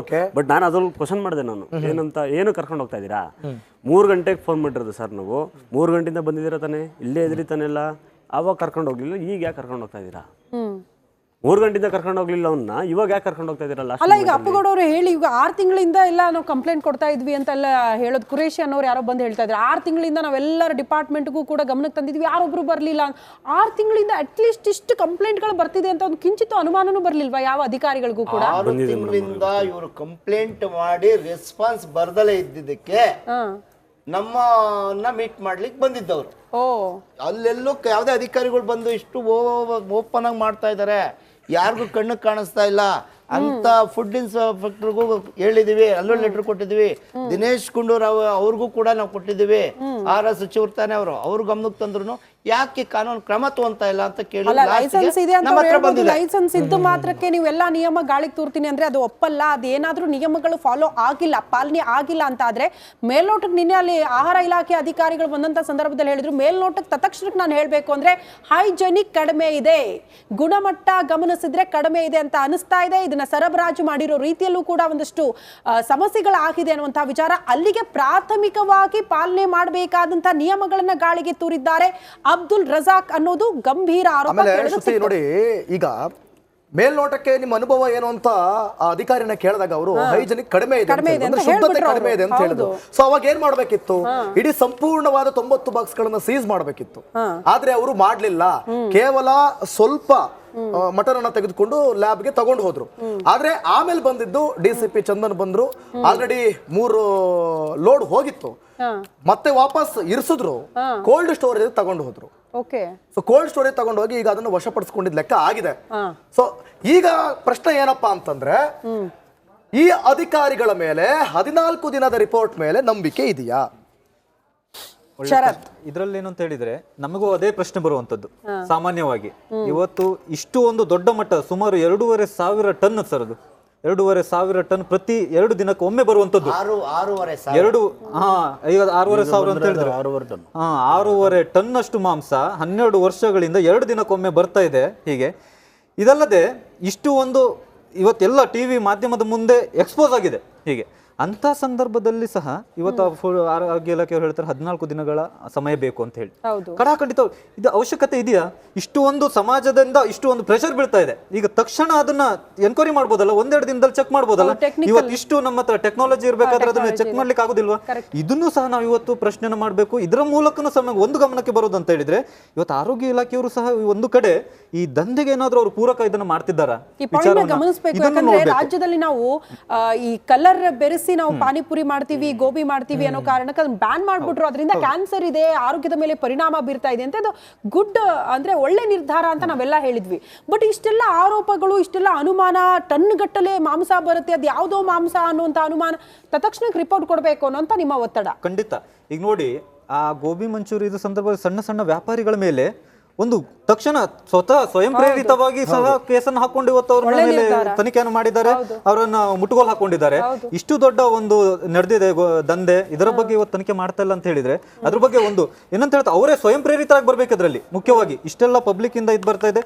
ಇನ್ನು ಒಂದು ಅಂಶದಲ್ಲಿ ಗಮನಿಸಬೇಕಂತ ಹೇಳಿದ್ರೆ, ಇವತ್ತು ನೀವು ಆಗ್ಲೇ ಹೇಳ್ತಾ ಹಿಂದೂ ಸಂಘಟನೆಗಳು ಅಂತಲ್ಲ, ಇದರಲ್ಲಿ ಇವತ್ತು ಅನ್ಯ ಧರ್ಮೀಯರು ಸಹ ಕಂಪ್ಲೇಂಟ್ ಕೊಟ್ಟಿದ್ದರಿಂದ ಇದು ಕಮ್ಯುನಲ್ ಅಲ್ಲ, ಇದು ಮುಖ್ಯವಾಗಿ ಈ ವಿಚಾರವನ್ನ ನಾವು ನೋಡ್ಬೇಕಿದೆ. ಇವತ್ತು ಪಬ್ಲಿಕ್ ಇಂದ ಅವರ ಕಡೆಯಿಂದನೇ ಸಹ ಇವತ್ತು ಕಂಪ್ಲೇಂಟ್ ಬರ್ತಾ ಇದೆ ಅಂತ ಹೇಳಿದ್ರೆ ಇದರಲ್ಲಿ ಏನೋ ಒಂದು ಸಂಶಯಾಸ್ಪದ ದಂಧೆ ನಡೀತಾ ಇದೆ ಅಂತ ಹೇಳಿ ಎಲ್ಲರ ಹೋರಾಟಕ್ಕೆ ಒಂದೇ ವಿಚಾರ ಇಲ್ಲಿ ಪ್ರಸ್ತಾಪ ಆಗ್ತಾ ಇರೋದು, ಜನರ ಆರೋಗ್ಯದ ಬಗ್ಗೆ ನಮಗೆ ಕಾಳಜಿ. ಆಮೇಲೆ ಇನ್ನೊಂದೇನಂದ್ರೆ ಶ್ರುತಿ, ಈಗ ಪಾನಿಪುರಿ, ಕಬಾಬು ಆ ಕಲರ್ ಎಲ್ಲ ಹೇಳಿದ್ರಿ, ಆ ಕಲರ್ ಅಲ್ಲಿ ಕ್ಯಾನ್ಸರ್ ಗುಣಲಕ್ಷಣಗಳಿವೆ ಅಂತಂದ್ರು. ಆದ್ರೆ ಈ ನಾಯಿ ಮಾಂಸ ತಿಂದ್ರೆ ಯಾವ ರೋಗ ಬರುತ್ತೆ?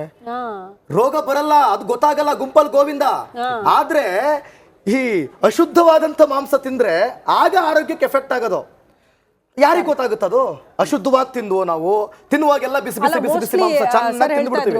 ನಾವು ಗೌಡ್ರಾಗಿ ನೀವು ಹೇಳ್ತಾ ಇದ್ರಿ, ನಾವು ಗೌಡ್ರಾಗಿದ್ರೆ ಎಲ್ಲಾ ವಿಚಾರಗಳು ನನಗೆ ಗೊತ್ತಿದೆ ಮಾಂಸದ ವಿಚಾರಕ್ಕೆ ಸಂಬಂಧಪಟ್ಟಂತೆ ಅಂತ. ನಮಗೆ ಗೊತ್ತಿಲ್ಲ ಈ ಅಶುದ್ಧ ಮಾಂಸ ತಿಂದ್ರೆ ಮೋಸ್ಟ್ಲಿ ಡಾಕ್ಟರ್ಸ್ ಹೇಳ್ಬೇಕು ಅದ್ರ ಆರೋಗ್ಯದ ಮೇಲೆ ಬೀರುವಂತಹ ಪರಿಣಾಮಗಳು, ಅದರಿಂದ ಆಗುವಂತಹ ಸಮಸ್ಯೆಗಳು ಏನು ಅಂತ.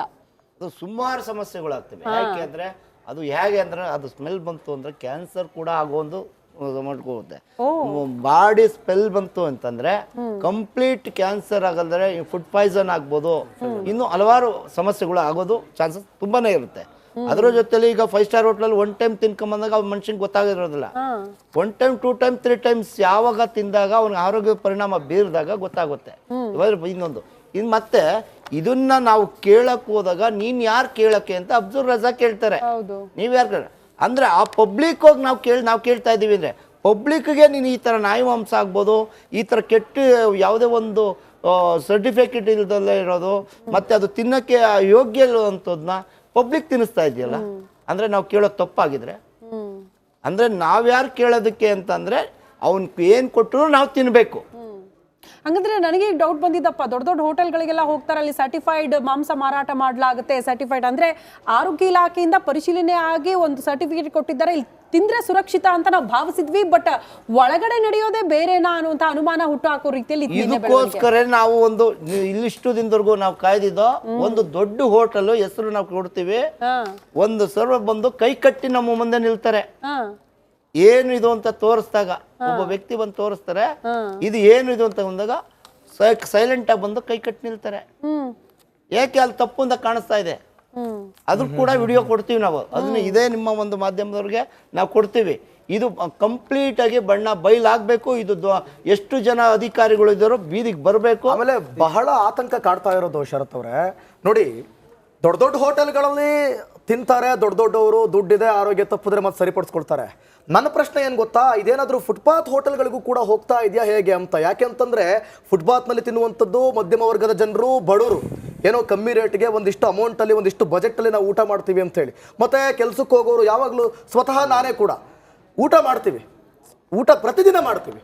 ಸೊ ಹೀಗಿದ್ದಾಗ ಬಡವರಿಗಿದು ಸಮಸ್ಯೆ ಆಗುತ್ತೆ, ಮಧ್ಯಮ ವರ್ಗದವರಿಗೆ ಸಮಸ್ಯೆ ಆಗುತ್ತೆ. ಫುಟ್ಪಾತ್ಗೂ ಕೂಡ ಏನಾದರೂ ಸಪ್ಲೈ ಆಗೋ ಸಾಧ್ಯತೆಗಳಿದೆಯಾ ಹೋಟೆಲ್ಗಳಿಗೆ? ಖಂಡಿತವಾಗಿ ಇದರಲ್ಲಿ ಗಮನಕ್ಕೆ ಬರ್ತದೆ. ಯಾಕಂತ ಹೇಳಿದ್ರೆ ಈಗ 750-800 ರೂಪಾಯಿ ಕೆಜಿಯಲ್ಲಿ ತರುವುದ್ರ ಬದಲು ಇವತ್ತು 450 ರೂಪಾಯಿಗೆ ಒಂದು ಕೆಜಿಯಲ್ಲಿ ಸಿಗ್ತದೆ ಅಂತ ಹೇಳಿದ್ರೆ ಈವನ್ ಫುಟ್ಪಾತ್ನವರು ಇವತ್ತು ವಿಚಾರ ಮಾಡ್ತಾರೆ ಸಿಗ್ಬೋದು ಅಂತ ಹೇಳಿ. ಹೌದು. ಒಂದು ಎರಡನೇದಾಗಿ ಈಗ ನೋಡಿ, ಮುಖ್ಯವಾಗಿ ಎಲ್ಲ ವರ್ಗದಲ್ಲಿ ಇದೆ. ಉಚ್ಚ ವರ್ಗ ಆದರೂ ಸಹ ಅವ್ರದ್ದು ಜೀವವೇ, ಮಧ್ಯಮ ಕೆಳವರ್ಗ ಆದರೂ ಸಹ ಅವ್ರದ್ದು ಜೀವವೇ. ಇವತ್ತು ಜೀವದ ಮೇಲೆ ಇವತ್ತು ಆಟ ಆಡ್ತಿದ್ದಾರೆ. ಇದು ನಾವು ನೋಡಬೇಕಿದೆ. ಇವತ್ತು ಅದು ಫುಡ್ ಸೇಫ್ಟಿ ಇಲ್ಲದಂತಹ ಫುಡ್ಗಳನ್ನು ಇವತ್ತು ಅಣ್ಣವರು ಹೇಳಿದ ಹಾಗೆ ಇವತ್ತು ದೊಡ್ಡ ದೊಡ್ಡ ಹೋಟೆಲ್ಗಳು ಬಳಕೆ ಮಾಡ್ತಿದ್ದಾರೆ ಅಂತ ಹೇಳಿದ್ರೆ ಪ್ರತಿಷ್ಠಿತ ವರ್ಗದವ್ರ ಮೇಲೆ ಸಹ ಇವತ್ತು ದಬ್ಬಳಿಕೆ ಇದೆ. ಅಂದ್ರೆ ಒಂದು ಅವರ ಜೀವದ ಮೇಲೆ ಆಟ ಆಡ್ತಿದ್ದಾರೆ. ಹೀಗೆ ಇನ್ನು ಮುಖ್ಯ ಅಂತ ಹೇಳಿದ್ರೆ ತಪ್ಪು ಅನ್ಸಲ್ಲ ಶರತ್ ಸರ್, ಏನ್ ಗೊತ್ತಾ, ಈಗ ಹೋಟೆಲ್ ಮಾಲೀಕರು ಏನ್ ಮಾಡ್ತಾರೆ, ಬರುತ್ತೆ ನಮಗೆ ಇಷ್ಟು ಕೆಜಿ ಗಟ್ಲೆ ನಮಗೆ ಚಿಕನ್ ಬೇಕಪ್ಪ, ಮಟನ್ ಬೇಕು ಅಂತ ತರಿಸ್ಕೊಳ್ತಾರೆ. ಅವ್ರು ಎಲ್ಲವನ್ನ ಕೂಡ ಪರಿಶೀಲನೆ ಮಾಡಿ ಒಳಗಡೆ ತಗೊಳಕ್ ಆಗಲ್ಲ. ಇವ್ರು ಏನ್ ಕೊಡ್ತಾರ ಅಂತ ತಗೋಬೇಕು, ಮಾಡ್ಬೇಕು ಅಷ್ಟೇ ಅಲ್ವಾ? ಅದ್ರ ಖಂಡಿತ ಇದೆ. ಆದ್ರೆ ಈಗ ನೋಡಿ, ಒಂದು ಬೇಸಿಕ್, ಈಗ ಅವ್ರು ಹೇಳಿದ್ರು ಬೇಸಿಕ್ ಪ್ರಶ್ನೆಗಳು ನಾವು ಕೇಳ್ಬೋದಲ್ಲ. ಈಗ ಒಂದು ಮಾಂಸವನ್ನು ಕಟ್ ಮಾಡಿದ್ಮೇಲೆ 16 ಗಂಟೆಯಲ್ಲಿ ನಾವು ಯೂಸ್ ಮಾಡಬೇಕಿದೆ. ಇವತ್ತು ಅವರು ಸಹ ರೂಲ್ಸ್ ಫಾಲೋ ಮಾಡಬೇಕಿದೆ. ಇವತ್ತು ಆರೋಗ್ಯ ಇಲಾಖೆಯವರು ಬಂದು ಕೇಳಿದ್ರು ಸಹ ಇದನ್ನ 16 ಗಂಟೆ ಒಳಗೆ ಕಟ್ ಮಾಡಿ ಅವರು ವಿನೆಗರ್ ಹಾಕಿ ತೊಳೆದುಕೊಂಡು ಹೋಗಿ ಆರಾಮಾಗಿ ಕೊಟ್ಬಿಟ್ರೆ ಅವ್ರಿಗೂ ಗೊತ್ತಾಗಲ್ಲ ಅನ್ಸುತ್ತೆ. ಹೋಟೆಲ್ ಮಾಲೀಕರು ಮೋಸ ಮಾಡ್ತಿದ್ದಾರೆ ಅಂತ. ಅಲ್ಲ, ಫ್ರಿಡ್ಜ್ ಅಲ್ಲಿ ಇಟ್ಟರು ಸಹ ನಾವು ಅದನ್ನ ಹೇಳ್ತಾ ಇದ್ದೇವೆ. ಅದಕ್ಕೆ ನಾವು ತನಿಖೆ ಒಂದು ಮಾಡಬೇಕಿದೆ ಅಂತ ಹೇಳಿ ಅವ್ರಿಗೆ ಪ್ರಶ್ನೆಯನ್ನು ಮಾಡ್ಬೋದು.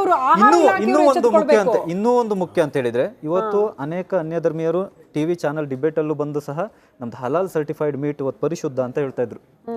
ಹೇಗೆ ಅದನ್ನು ಸಹ ಇವತ್ತು ನಾವು ಪರಿಶೀಲನೆ ಮಾಡ್ಬೇಕಿದೆ. ಇದು ಯಾವ ರೀತಿ ಹಲಾಲ್ ಇದು? ಇವತ್ತು ಅನ್ಯ ಧರ್ಮೀಯರೇ ಬಂದು ಇವತ್ತು ಪ್ರಶ್ನೆಯನ್ನು ಮಾಡಿದಾರೆ ಅಂತ ಹೇಳಿದ್ರೆ, ಇವತ್ತು ಹಲಾಲ್ ಅವ್ರ ಸರ್ಟಿಫಿಕೇಟ್ ಸಹ ಬ್ರೀಚ್ ಮಾಡಿದಾರಲ್ಲ, ಇವತ್ತು ಅವ್ರ ಪರಿಶುದ್ಧತೆ ಹಾಳು ಮಾಡಿದಾರಲ್ಲ, ಇವತ್ತು ಸಮಾಜದವ್ರ ಪರಿಶುದ್ಧತೆ ಹಾಳು ಮಾಡ್ತಿದ್ದಾರಲ್ಲ, ಹೀಗೆ ಸಮಾಜದ ಸ್ವಾರ್ಥ ಹಾಳು ಮಾಡ್ತಿದ್ದಾರಲ್ಲ.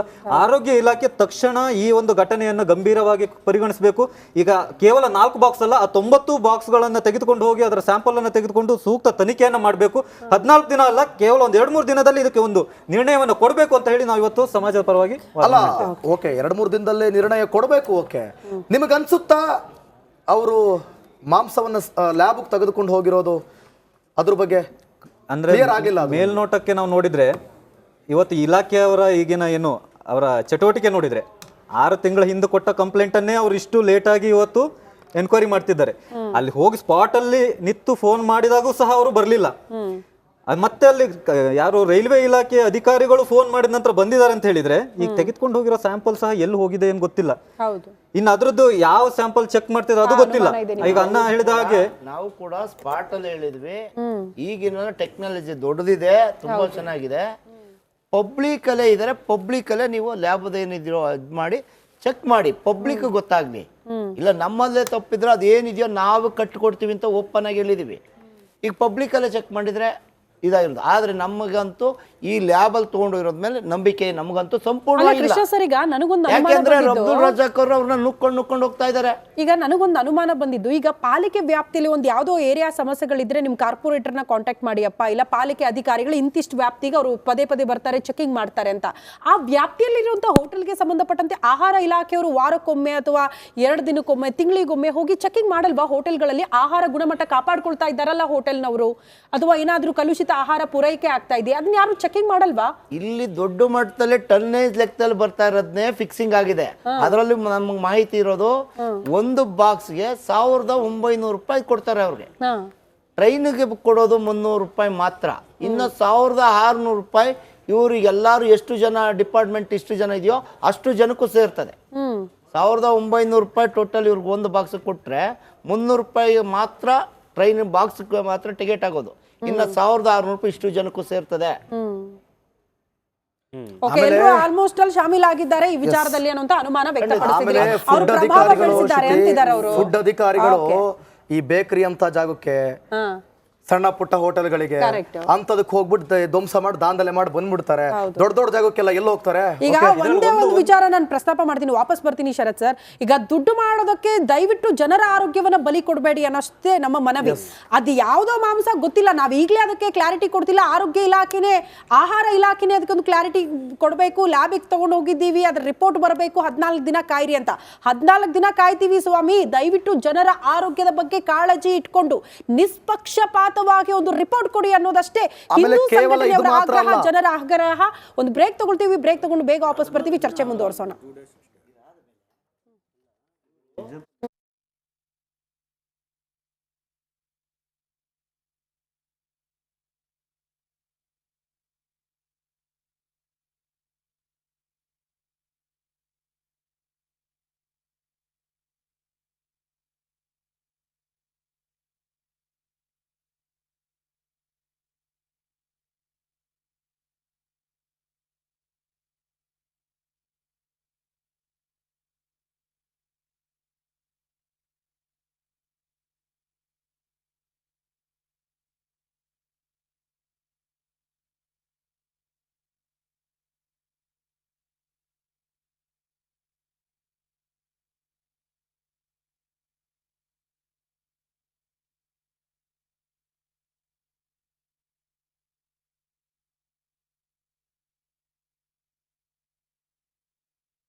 Welcome back.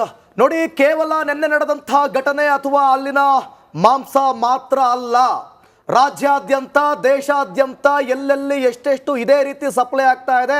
ಅದೇ ಗೂಡ್ಸ್ ರೈಲಿನಲ್ಲಿ ಎಷ್ಟೆಲ್ಲ ಮಾಂಸಗಳನ್ನ ದೊಡ್ಡ ದೊಡ್ಡ ಹೋಟೆಲ್ಗಳಿಗೆ ಸಪ್ಲೈ ಮಾಡಲಾಗ್ತಾ ಇದೆ. ಈ ಎಲ್ಲದರ ಕುರಿತಾಗಿ ರಾಜ್ಯಾದ್ಯಂತ ದೇಶಾದ್ಯಂತ ಎಲ್ಲ ಆರೋಗ್ಯ ಅಧಿಕಾರಿಗಳು ಎಚ್ಚರ ವಹಿಸಬೇಕಾಗುತ್ತೆ. ಆಹಾರ ಇಲಾಖೆಯವರು, ಆಹಾರ ಇಲಾಖೆ ಜೊತೆಗೆ ಆರೋಗ್ಯ ಇಲಾಖೆ ಅವರು ಕೂಡ ಎಂಟ್ರಿ ಕೊಡಬೇಕು. ಇಲ್ಲಿ ಆರೋಗ್ಯ ವಿಚಾರದಲ್ಲಿ ಯಾವ ರೀತಿ ಇದು ಹೈಜೆನಿಕ್ ಕಮ್ಮಿ ಇದ್ರೆ ಏನಾಗಬಹುದು ಅಂತ ಕೂಡ ಪರಿಶೀಲನೆ ಮಾಡಬೇಕು. ಹೈಜೆನಿಕ್ ಆಗಿ ಅವ್ರು ಓಪನ್ ಆಗಿ ಹೇಳಿದ್ರು ಕೂಡ ಸೀಸ್ ಮಾಡಕ್ ರೆಡಿ ಇಲ್ಲ. ಪಬ್ಲಿಕ್ ಹೇಳಿದ್ರು ಕೇಳಕ್ ರೆಡಿ ಇಲ್ಲ. ಫುಡ್ ಇನ್ಸ್ಪೆಕ್ಟರ್ ಫಸ್ಟ್ ಒಬ್ರು ಬಂದಿದ್ದಾರೆ ಆ ಜಾಗಕ್ಕೆ, ಬಂದು ಚೆಕ್ ಮಾಡ್ತೀನಿ ಅಂತ ನಾವು ಬಲವಂತಕ್ಕೆ ಚೆಕ್ ಮಾಡ್ತೀನಿ ಅಂತ ಬಡ್ಡಿಗೆ ಬಂದ್ಮೇಲೆ ರಜಾ ಕೇಳ್ತಾರೆ. ಹೆಂಗ್ ಬಿಡ್ತೀಯಾ, ನೀನ್ ಏನಕ್ ಬಿಡ್ತೀಯಾ, ನೀನಲ್ಲ ಅಧಿಕಾರಿ, ಇನ್ನೊಬ್ರು ಇದಾರೆ ಅವ್ರು ಬರ್ಬೇಕು, ನೀನ್ ಯಾಕೆ ಬಿಡ್ತೀಯಾ ಅಂತ ನಾವೇನ್ ಅನ್ಕೊಬೇಕು. ಓ ಇವ್ರ ಅಧಿಕಾರಿ ಇವ್ರಿಗೆ ಗೊತ್ತಿರ್ತಾರೆ, ರಜಾಕ್ ಅವ್ರಿಗೆ ಗೊತ್ತಿರ್ತಾರೆ ಅಧಿಕಾರಿಗಳು. ಏನೋ ಡೈರೆಕ್ಟ್ ಇರ್ಬೋದು ಪ್ರಭಾವ ಇದೆ. ಅವ್ರನ್ನ ಯಪ್ಪ ಬಂದು ಮುಟ್ಟಕ್ಕೂ ಸಮೇತ ಬಿಡ್ಲಿಲ್ಲ ಅವ್ರನ್ನ. ಸೈಡಲ್ಲಿ ನಿಂತಿದ್ದಾರೆ, ಬಸ್ ಲಾಸ್ಟಿಗೆ ಮುಟ್ಟಿದ್ದೆ ಆ ಯಪ್ಪನೇ.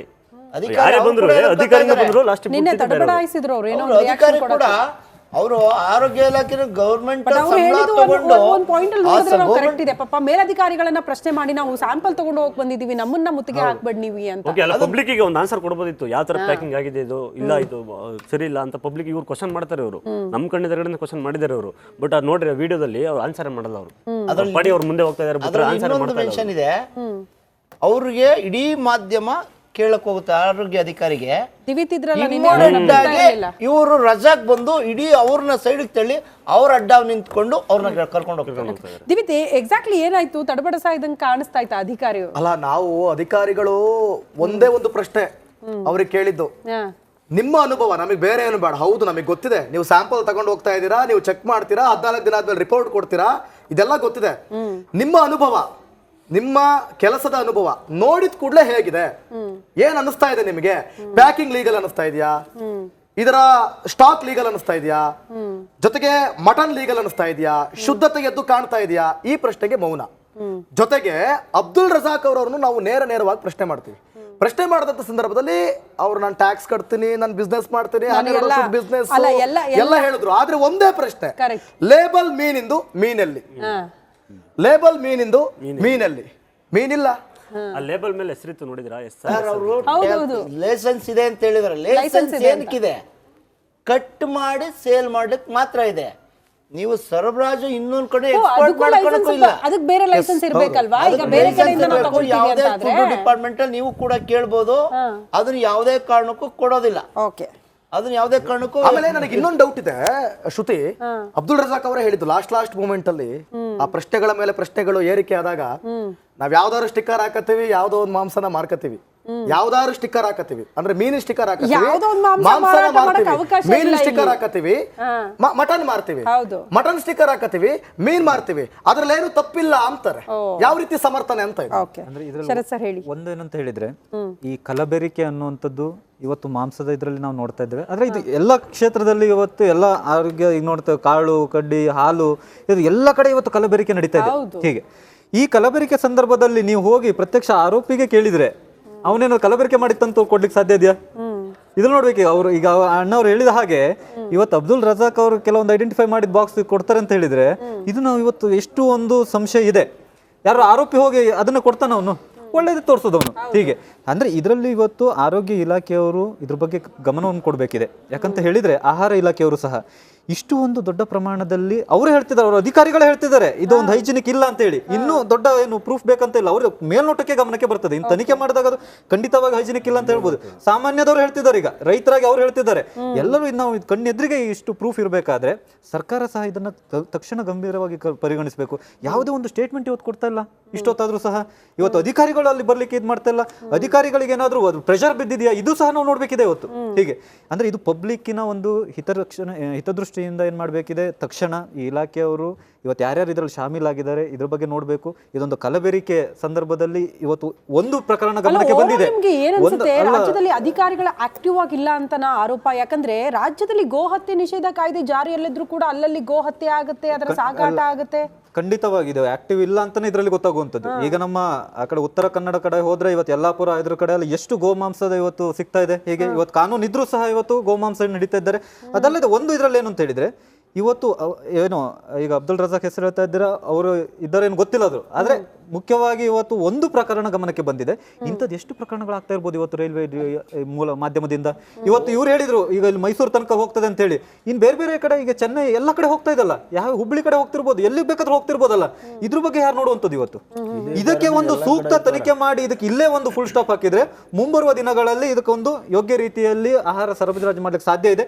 ಅದಲ್ಲದೆ ಅಂತಾರಾಜ್ಯದಿಂದ ನಾವು ತರಿಸ್ಕೊಳ್ತಾ ಇದ್ದೇವೆ ಅಂತ ಹೇಳಿದ್ರೆ ಇದರ ಬಗ್ಗೆ ಸರ್ಕಾರ ಸಹ ಗಮನವನ್ನು ಕೊಡಬೇಕಿದೆ. ಇವತ್ತು ಹೈನುಗಾರಿಕೆಗೆ ಸರ್ಕಾರ ಪ್ರೋತ್ಸಾಹ ಕೊಡಬೇಕು. ಅಥವಾ ಕನ್ನಡಿಗರಿಗೆ ಇವತ್ತು ಪ್ರೋತ್ಸಾಹ ಕೊಡಬೇಕು ಅಂತ ಹೇಳಿ ಕರ್ನಾಟಕ ರಾಜ್ಯ ಸರ್ಕಾರ ಹೇಳ್ತಾ ಇದೆ, ಇವತ್ತು ಕರ್ನಾಟಕದಲ್ಲಿ ಖರೀದಿ ಮಾಡ್ಲಿಲ್ಲ. ಹೀಗೆ ಇದರ ಬಗ್ಗೆ ಗಮನ ಕೊಡ್ಬೋದಲ್ಲ, ಇದನ್ನ ಇವತ್ತು ನೋಡ್ಬೇಕಿದೆ. ಲಾಸ್ ಆಗ್ತಿರೋದು ಏನಿದ್ರೆ ಇಂಥವ್ರಿಂದ ಲಾಸ್ ಆಗ್ತಿದೆ.